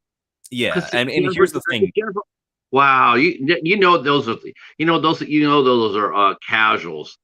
Mhm. Oh, my God, really? I didn't think they're that Neanderthal. Really? Right. Oh, Yeah, that's like one of the number one complaints. It's just like, oh, come on. Because here's the thing: people are trying to like. There's the term MCU that's thrown a lot around a lot, and I think that's kind of ridiculous. But they're trying to take the aim of oh, what's happening? They're just all being replaced with women. Instead of Hawkeye, we got Kate Bishop. Instead of Iron Man, we got Iron Heart coming out. Instead of Hulk, we got She-Hulk. The list goes on. Instead of Captain America, we got Captain Marvel. Whatever, right? It keeps going on and on. And don't be wrong, they are giving more presence and spotlight to female heroes, but I don't think they're like completely dismissing and taking away all the male ones. I mean, for example, without trying to throw spoilers out there, with the new Thor movie, right? People were kind of throwing out the same fit. Oh gosh, why has it got to be Natalie Portman's Thor now? Well, it was just her Thor storyline though, but like without saying exactly what takes place, it doesn't go anywhere from there. Like Thor is still Thor. And nothing changed that. Nothing in the movie switched that. It wasn't the greatest executed movie, but it had nothing to do with the fact that a woman was taking, front and center stage presence with him. And it's the same thing for She-Hulk. It's like, holy shit. So that's where, when we were talking earlier about the change in the origin, the fact that it's going so heavy towards the comedy side that it becomes difficult to take it seriously. Those are the true issues with yeah. the show. Like when you start to look deep into it. So it was kind of funny because, like, look, if you're going to complain, fine, but complain Complain for the about right things that are reason. legitimate. Yeah, complain for the right reason. Right. Exactly.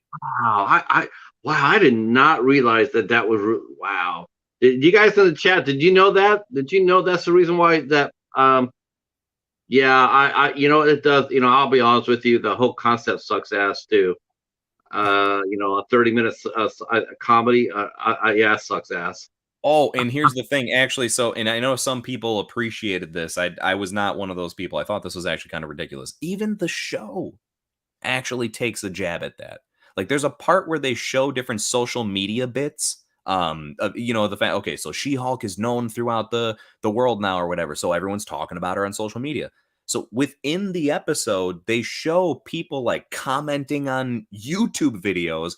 Why is every character got to be female now? Why is every hero got to be female? And some people were like, "Yeah, that's right. Bash those haters in real life." That's not what they're doing. You're really just kind of like pushing a certain part of your audience to the side and like poking fun at them directly. And I don't think you need to do that. I don't think you need to stoop to that level to go ahead and kind of like prove your point as such. And you're doing nothing but drawing more attention to it anyway. Like, now people that aren't thinking that way, they see that in the show and they're like, huh, well, I mean, is every character female? What's going on? What are they trying to like make me feel that way? That's that's what I also dislike about the show. They don't allow you to feel how you feel. They're telling you how to feel about everything. Wow. Yeah, Yeah.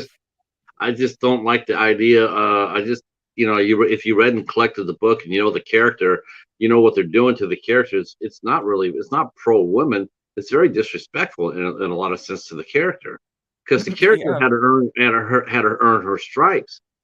You know, it wasn't like, you know, it wasn't like Jennifer Walter turned into the She-Hulk and then everything was, you know, flamboy. She had a learning curve to go through. You know, Oh, she had then to you fight would a lot of hate the show. issues, you know, and it was interesting. You know, her story arc was very interesting. I mean, it's, Yes. yeah, I don't think, I don't think that, you know, wow. No, because I just I'm telling I don't you, like the format. I just didn't you would like the format. you would also not appreciate the way that they're fast forwarding so much too. Because like how you just said, it was nice to see the journey, the acceptance Yeah. of this, situation. None of that. None of that at all. Like, everything's just okay. Like, it's all right, I'm She-Hulk now. Now my biggest issue is, oh, I have to be She-Hulk when I'm at work. It's like, yes, that's your biggest complaint, not the fact that you are a Hulk and this is a life-changing event. How are you going to deal with this now? No, it's more so, oh, well, the only reason they hired me was because I'm She-Hulk, and now I have to be She-Hulk at work. This is so ridiculous. Gosh, Wow. how about the fact that there's some people out there that can't control their transformations as easily like that, right? Just maybe be a little appreciative of the situation. Nothing. Yeah. You know, it's funny because, you know, there's one other main character that they, I don't know if they'll come to it in the movies or not. I would hope so. You know, who knows? But there is one other gamma radiated person they haven't talked about yet. I'm not sure if they'll, you know, I personally think he'd be perfect for an hour long, you know, like a Moon Knight type level show, a Werewolf by Night show, and that would be Doc Samson. Ooh, yeah, That's I would. yeah, mic drop. Mhm. That's right. That's I'd love it, man. I'd love it. That is a good one that doesn't actually get enough recognition. The most recent that I've seen him was, there's a animated show called Hulk and the Agents of Smash, and he pops up in there a decent amount. Okay. Yeah, Leonard Sampson. He was a great character. Really enjoyed his character. Man, Mhm. he got his ass whipped many times by Hulk, but he never backed down. You know, he would, you know, he would do his best. He was a test. Yeah, he was pretty wickedly strong against most other people, but I thought he was a very interesting character because he never changed. He didn't change. He was who he was. He was like he had the best of both worlds. He had a normal looking appearance except for his hair, and he had all the attributes. He was, you know, extremely strong, and you know, he's probably a little slightly underneath Ben Grimm, maybe on a good day. Who knows? But he's on the same power set level. I mean, you know, he was and he was, like I said, he retained his intelligence. Um, yeah, and you know. Now, I only mentioned this because I was reading this before we went on the air. I was reading about the feedback, all the hatred going on against the you know, the Rings of Power and I guess House of the Dragon, and especially Rings of Power. All these people are just like crying because they feel all the characters.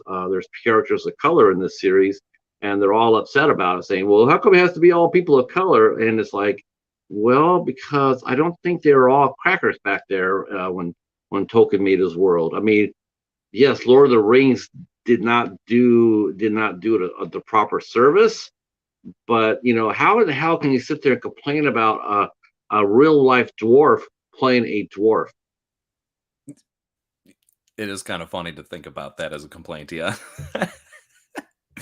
I don't um, like it because she's a dwarf.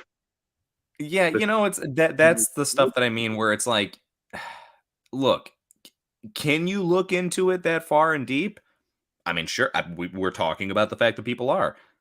Do you need to though? Right? Sometimes it's important to remind ourselves every now and again. I feel like there needs to be like on a shirt for ourselves, like it's not that deep. Right? Like no, that's all you got to remind yourself.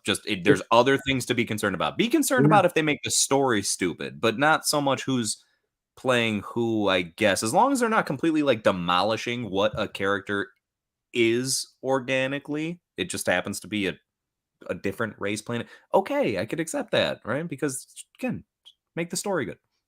yeah.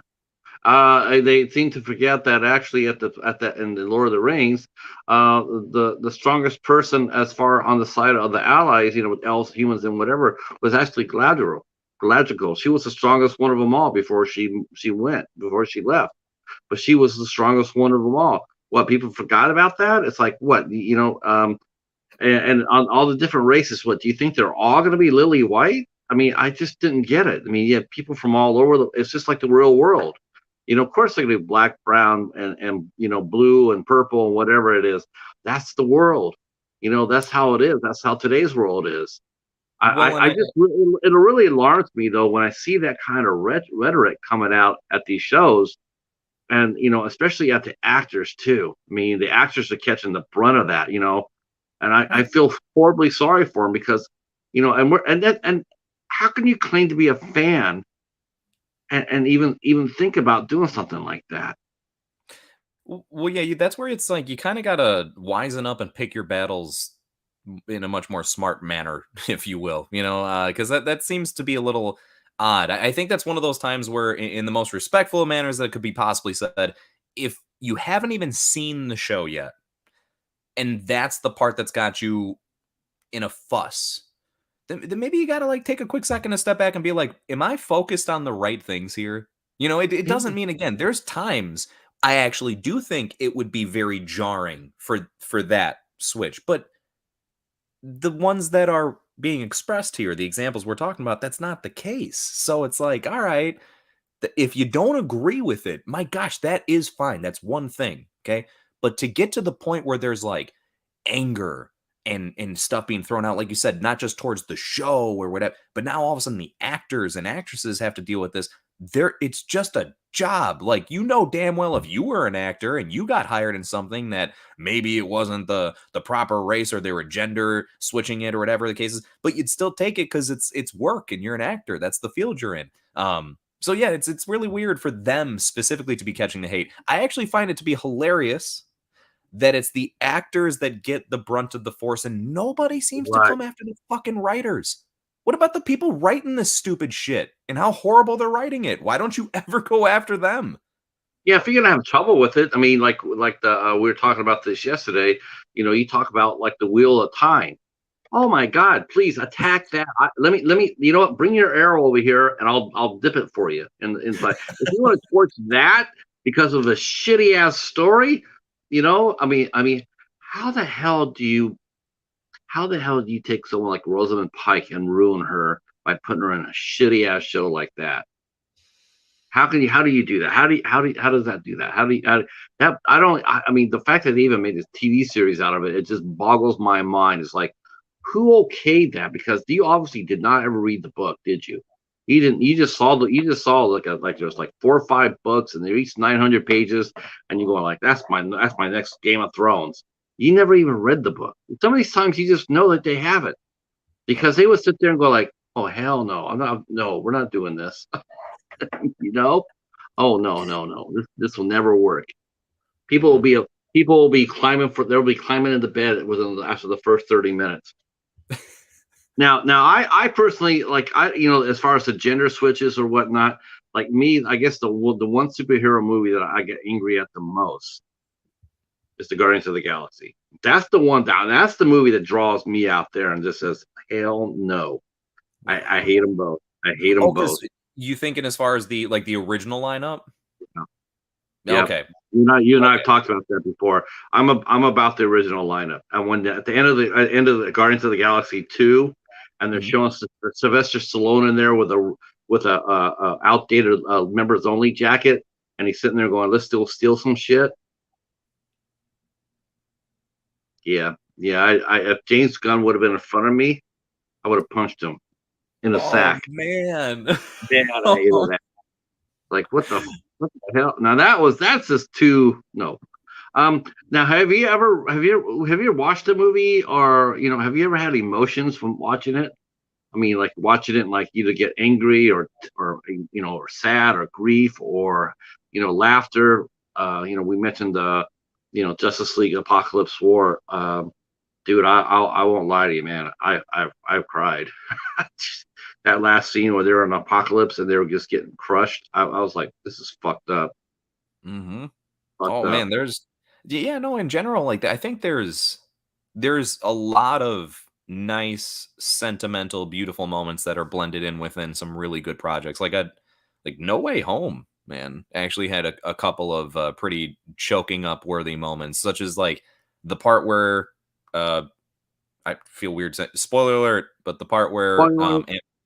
Aunt May, right, passes, like that scene's tough to watch. Tom Holland's acting in that is top notch as far as tear jerking.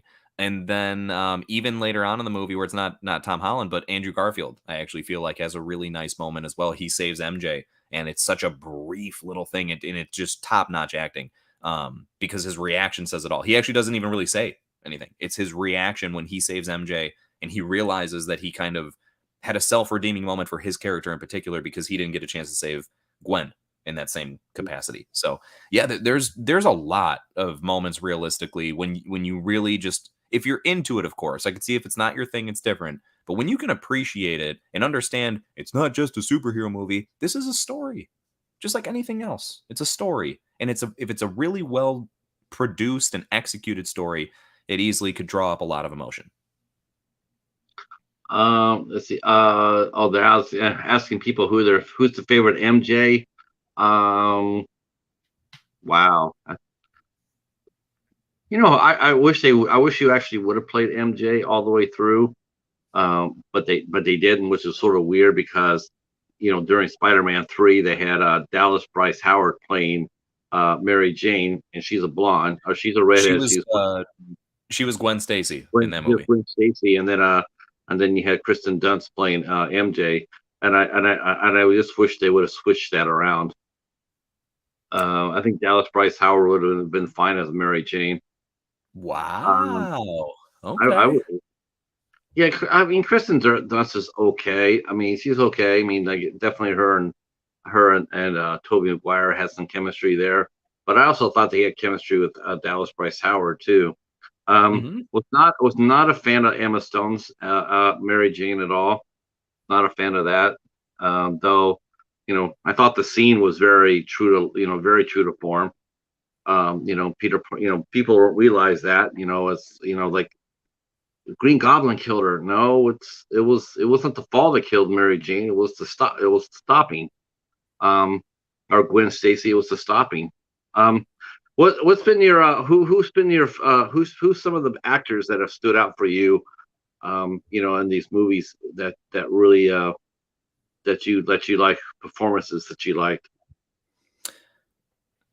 Okay, so there's definitely a great deal, but I think there's of course some more standout ones than others. I think Chris Evans as Captain America is a Mm. very very standout one, even though it's a very kind of it's like a simplistic performance, but there's something that is very very I'm not sure it works. It really works. That stoic, simplistic type of performance that he gives, but it's so on the money. It's exactly what I picture for Steve Rogers. Like that's the type of performance that I legitimately feel bad for the next person whoever plays Steve Rogers in the future, because damn well at some point, even though the MCU is this big, ongoing thing, eventually it's going to be done. Eventually it's going to reset, and eventually someone else is going to pick up and play on these roles. Are you excited to see Anthony Mackie get a crack at Captain America? I am. I'm going to be honest with you. I have mixed emotions on it, and here's the only reason why. I know that Sam was Captain America in the comics for a while, so in that regard, I'm like excited, and I like Anthony Mackie as an actor, so I'm not really like displeased with the choice whatsoever. I don't know if he necessarily, from my own opinion, brings the same type of screen presence that like Chris Evans as Captain America brought, so I'm a little I guess concerned about that. The other part of it that is a bigger thing for me is I really liked Sam as Falcon. I thought he just fit that role really well. And I get it. It's not like he's still the same person. That's totally fair. But yeah, I don't know. I wouldn't have mind seeing him stick around as that, even though we've technically already seen him as Falcon for a while now. I really did like him as Falcon too. I do. I think it'll be interesting though. I'm curious to see what they do with him. And I agree. I don't necessarily think you could open a Captain America movie with Anthony Mackie as at least carrying it. I don't think you could do that. I think he'll always have to be in an ensemble. As far as the big screen goes, maybe small screen, not so much pressure, but on the big screen, yeah, he definitely can't open the movie like Chris Evans could. Right. And it has nothing to do with his skill set or anything like that. It's just it is what it is. Anthony Mackie is a fine actor, and maybe this is unfair, and it probably is, but he's not Chadwick Boseman, or Michael B. Jordan. He doesn't have that. He's a good solid actor, but he doesn't have that X factor, And that's something that has, like you said, has nothing to do with him in particular. That's something that people just kind of got it or they don't. You don't really like build towards that necessarily. It could be embellished upon, like you could evolve it, but you either just naturally have something to where, like, yes, you draw attention. When you're on screen, people look at you. And then some people, it's just not as much there, which feels really bad to say because, again, it's not anything that's a choice, but I'm excited he's getting his due run at the role. Eric's saying, Patrick, will disagree, but Guardians 3 is the one upcoming Marvel movie in the near future that I think will have artistic integrity. But he's laughing at it. Yeah, I'm laughing at that too. I'm holding my breath. It took them long enough to put Adam Warlock into it. They should have put him in the second one. Drew's asking us, who's the superhero casting choice you think it isn't as bad as some people make it out to be? For me, I think if he wasn't self-conscious, I think if he would have just relaxed and played the part through, I would say George Clooney as Batman. Huh. Yeah. I think he was self-conscious about the costume. Rightfully so. Yeah, he was very self-conscious about. But if you go back and watch his interactions with Alfred as Bruce Wayne, some of the best in any Batman movie. Yeah, no, there's no denying that there's something about him that has a natural Bruce Wayne-esque feel to it. I had a great Bruce Wayne. Yeah. So I could actually very much see where you're coming from in that. I'm gonna agree with that. It's tough. I'm trying to think of like other ones that people have had an issue with that I myself don't. Like I know there's issues with the casting as far as we were talking about before the first Fantastic Four movie, from the early 2000s. I know some people just don't like the casting all through and through with that, which I don't understand whatsoever. Yeah, I know. The casting was really good. I know. I liked Jessica Alba was really cute as Sue Storm. Michael Chiklis had the personality of Ben Grimm. Ian Gruffin had the gravity of Reed Richards. Chris Evans, the perfect Human Torch. I like Julian McMahon as Doom. He had that arrogance about him. That real arrogance. I thought he was really good too. The only thing that happened was it was an origin story. So, that's the only problem is it's like, I wish there could have been a bigger, better last fight. The last fight is really weak. But again, it's an origin story. You have to get it over, so because you're not making the movie, you're not making any superhero movie strictly for fans, because because the fans are like 10% of what your audience is going to be. You Mhm. know, when you're making that, you like, if I'm making for the fans, where you're going to alienate 90% of your audience, you got to make it so that the fans are happy and the casual moviegoer is happy too. This may be Right. their first time being exposed to a superhero movie or a Star Wars movie or a Star Trek movie. So you have to put in faces that, some of the casting choices is designed strictly for that. Like we're gonna put George Clooney in there because George Clooney at that time was like the #1 actor in the world. So we had to put him in there to hopefully make our movie go. We'll put him in there, and and the movie's gonna, he'll save the movie. Mhm. They put Jack Nicholson in there as the Joker for that reason. Was he a good Joker?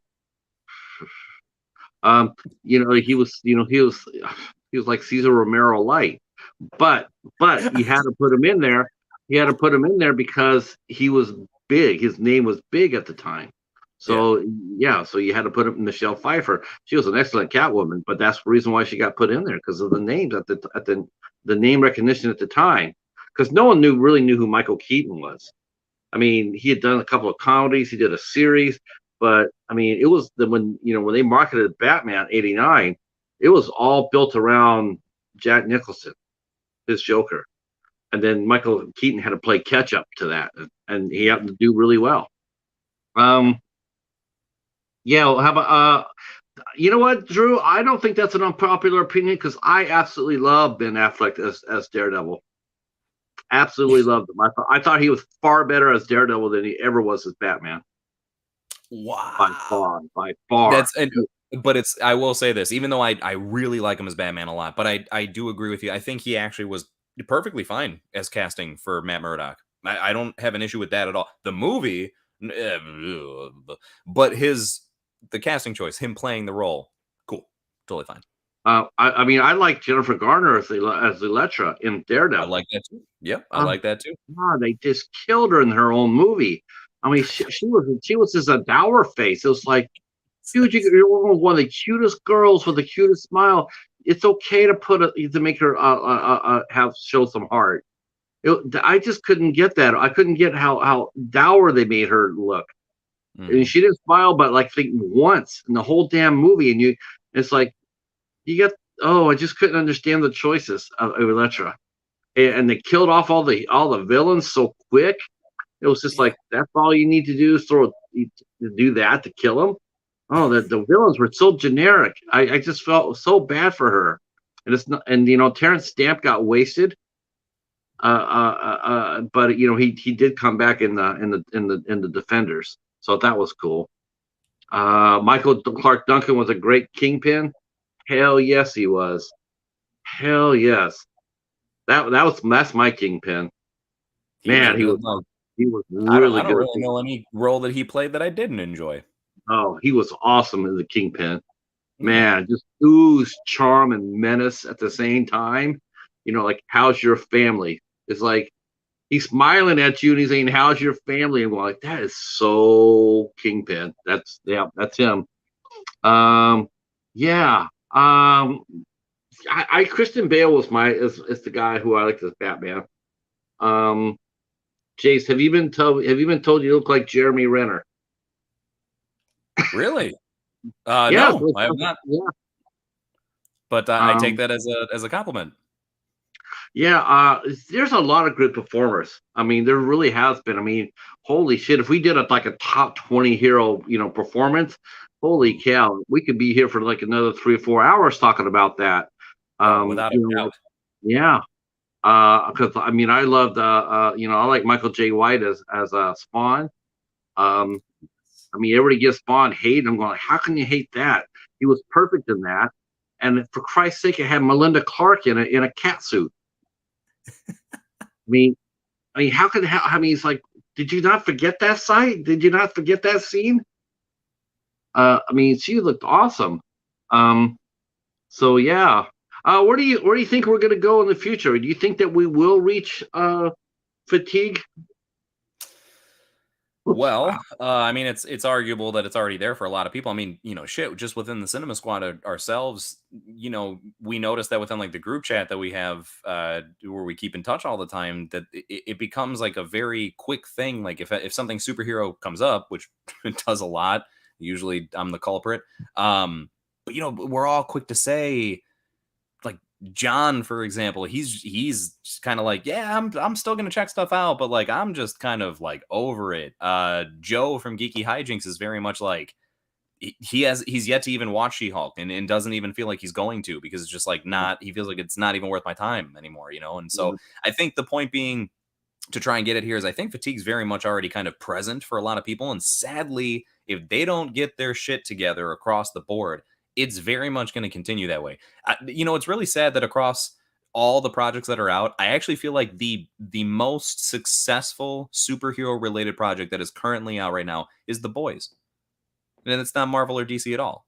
And Well, what about Invincible? Invincible is great too. I actually, what's terrible? I still have to finish Invincible, which is I know. I got to the point and I forgot where I even left off. That show was bonkers. It is great. I mean, even just from the very first episode, yeah, it's great. And I don't, thankfully, I haven't had like anything spoiled for me with the ending. But I know it's absolutely nuts, I guess, from everything I hear. So now I'll probably that's probably as far as right after this what I'll have to go ahead and get back to. But yeah, it's another good point. So you got things like Invincible, The Boys, projects that are not even DC or Marvel, where they're killing it because they actually care. They give a shit. It's storytelling first. Everything else kind of just falls into place afterwards. And it's weird because Marvel and DC both have different issues that they're dealing with at the moment. But if easier said than done. But if they just manage to get their shit together, Marvel just got to care a little bit more again. They got too much going on right now. There's literally, I just put out a video as far as, are they spread too thin? Spoiler, yes, absolutely they are. They need to really regain their focus. And then DC just kind of needs to like put the fucking foot on the brake a little bit and just stop feeling the need to catch up with Marvel, right? It's okay. Do your own thing at your own pace. The thing that DC, it's always been a problem with it too. The problem with DC is this, and this is where Marvel, this is why Marvel has done so well in a lot of respects, though it also is a complaint too, is that Marvel has developed a lot more characters. DC is always tied around the 7. It's always the core 7. Batman, Superman, Aquaman, Flash, Green Arrow, Martian Manhunter. I mean, they're always tied up to those same core 7, and it's just like they haven't really developed any characters outside of that. They're though if they really were, they and then when they what they should have done is they should have tried anyway. They finally connected the DC with the Watchmen. Watchmen's my favorite superhero. Watchmen's my favorite superhero movie, and Jackie Earle Haley is my favorite performance as a hero. It's Rorschach. Okay, good stuff. Oh, that's so crazy. He's just so he should got an Oscar for that. He was so damn good in that role. Oh my God, he sold out. He sold out, and he was just amazing. Mm-hmm. But that's the problem with DC is they just can't develop any other heroes. Even the CW, they're always going back to Superman, Batman. I mean, Gotham Knights. It's going to be Gotham without Batman. With Gotham itself, it's going to be young Batman. And it's like they just can't get out of their own way. I think Titans did a nice job, but that's Elseworld, right? It's not. Yeah. So, gosh, man, I could keep going with you for a while, but our time is up. So I definitely want to say, I know it went by fast. I know. But we'll have you come back. We'll have you come back for sure. I want to thank you guys all in the chat for coming and hanging out. I'm so glad that the Cinema Squad came over and took over the 8 Questions with. Thank you for giving me back the show. Yeah, that's rah. Though rumor has it that they're coming back in October to do another raid. So that's just, I'm hearing rumors, and but we'll find out more information as we get it. I want to thank our guest Jace for coming out and hanging out with us. I see your channel just has blown the hell up. Your channel, you're at almost at 240 now. I'm very beyond shocked and baffled to be able to say so. You know, if there's anything that I will forever be grateful to She-Hulk for, as you know, of a mess of a show it is the fact that it helped kind of the channel to get some more attention, because that the first couple reviews I did on She-Hulk just, I guess, really fell into the algorithm gods of YouTube's favor and kind of picked up very nicely. And so, yeah, I'm thrilled to be able to say, as far as that's been going on, and literally, I mean, like, dude, 2 weeks ago, not even a full 2 weeks, I was at 130 or whatever. So it's mind altering as far as what's at, and I appreciate the hell out of everybody happening to jump along, for all the people who have been there from day one and all the newbies and everything. It means a great deal. It's nice to start to see that. Yeah, because you know when you're part of a group, because I felt like this too when I first started out. You know, I was doing the midnight hour, you know, earlier, you know, with Hobbs and whatnot. And it's like I always felt really bad because I was always like the tail end of, you know, I was tail end Charlie. You know, I was like 100 subs, 120 subs. And it's just like, I'm not, what am I contributing here, you know? And, you know, you feel like that, you know, even though it's not true, but you do feel like that, you know, because like I'm part of the party, but I'm doing like 100, you know, I'm reaching only 120 people. So when you do finally see your channel start to grow a little bit, then you start feel like you contribute a little bit more, and it does make it a lot more fun to do videos and do panels and whatnot. But I'm glad you stuck it out. I'm glad you stuck it out. I think you and the Cinema Squad are definitely some of my favorite channels. You know, out there. I mean, you guys are all great human beings first and foremost, and that's really what I really like about you guys, because your eyes are all so friendly. And I really like the fact that I can go to your page and I'll see fucking 824 staring back at me. I've yet to see a lot of it. There's only a few that I've seen, so you never know, right? But at the moment, yes, you're in the clear. Yeah, I was expecting that with Shawn. But I went over to Dan's page, and there's a damn lamb review staring me back in the face with 6,000 views. I'm going like, you know, I love Dan. I thought he was a sweetheart, and here I'm telling you, it's a conspiracy. I'm telling you, it's like a damn conspiracy. And but I'm glad you guys all came out. We had an awesome time this week. Speaking of there he is right there. How was Barbarian? I hear Barbarian is a good movie. Hopefully,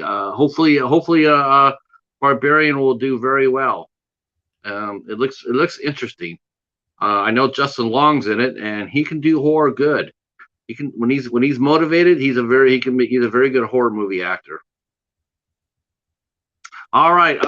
Tomorrow afternoon at 2 p.m., we will be back here for Kalinda Bonkers will be here at 2 p.m. After we're done here, if you want to slide on over to Hobbs Horror for the midnight hour, you could do that. And then Sunday night, I don't know what I'm doing. If you're not doing anything Sunday night, come to the channel. You guys all come to the channel Sunday night. I might be doing a roundtable, so you guys can all jump in and we'll talk to shit. Oh, I said talk to shit. I didn't say shoot to shit, so no copyright infringement. So appreciate the consideration. That's it. Yeah, we're gonna shoot the shit. Oh shit! I just got a strike. But I don't know what we're doing Sunday. Honestly, I don't know what we're doing. Hopefully, everybody can come out there on Sunday night and at 8 o'clock and help me figure out what the hell I'm doing. And then after that, then you can swing on over to Gory B Movie at 10 p.m. She's doing her Battle Royale. Me and the Cheetah push through Old Do Vampire to a huge upset win in Battle of Vampires. He had to face Blade, and we pushed him through to the final round. I'm damn proud of that. So that'll be Sunday night at 10 p.m. on Gory B Movies channel. Otherwise, I will see some of you guys tomorrow, I hope. Jace, thank you so much. Stay right where you're at. And the rest of you guys, we'll see you soon. Peace. Peace.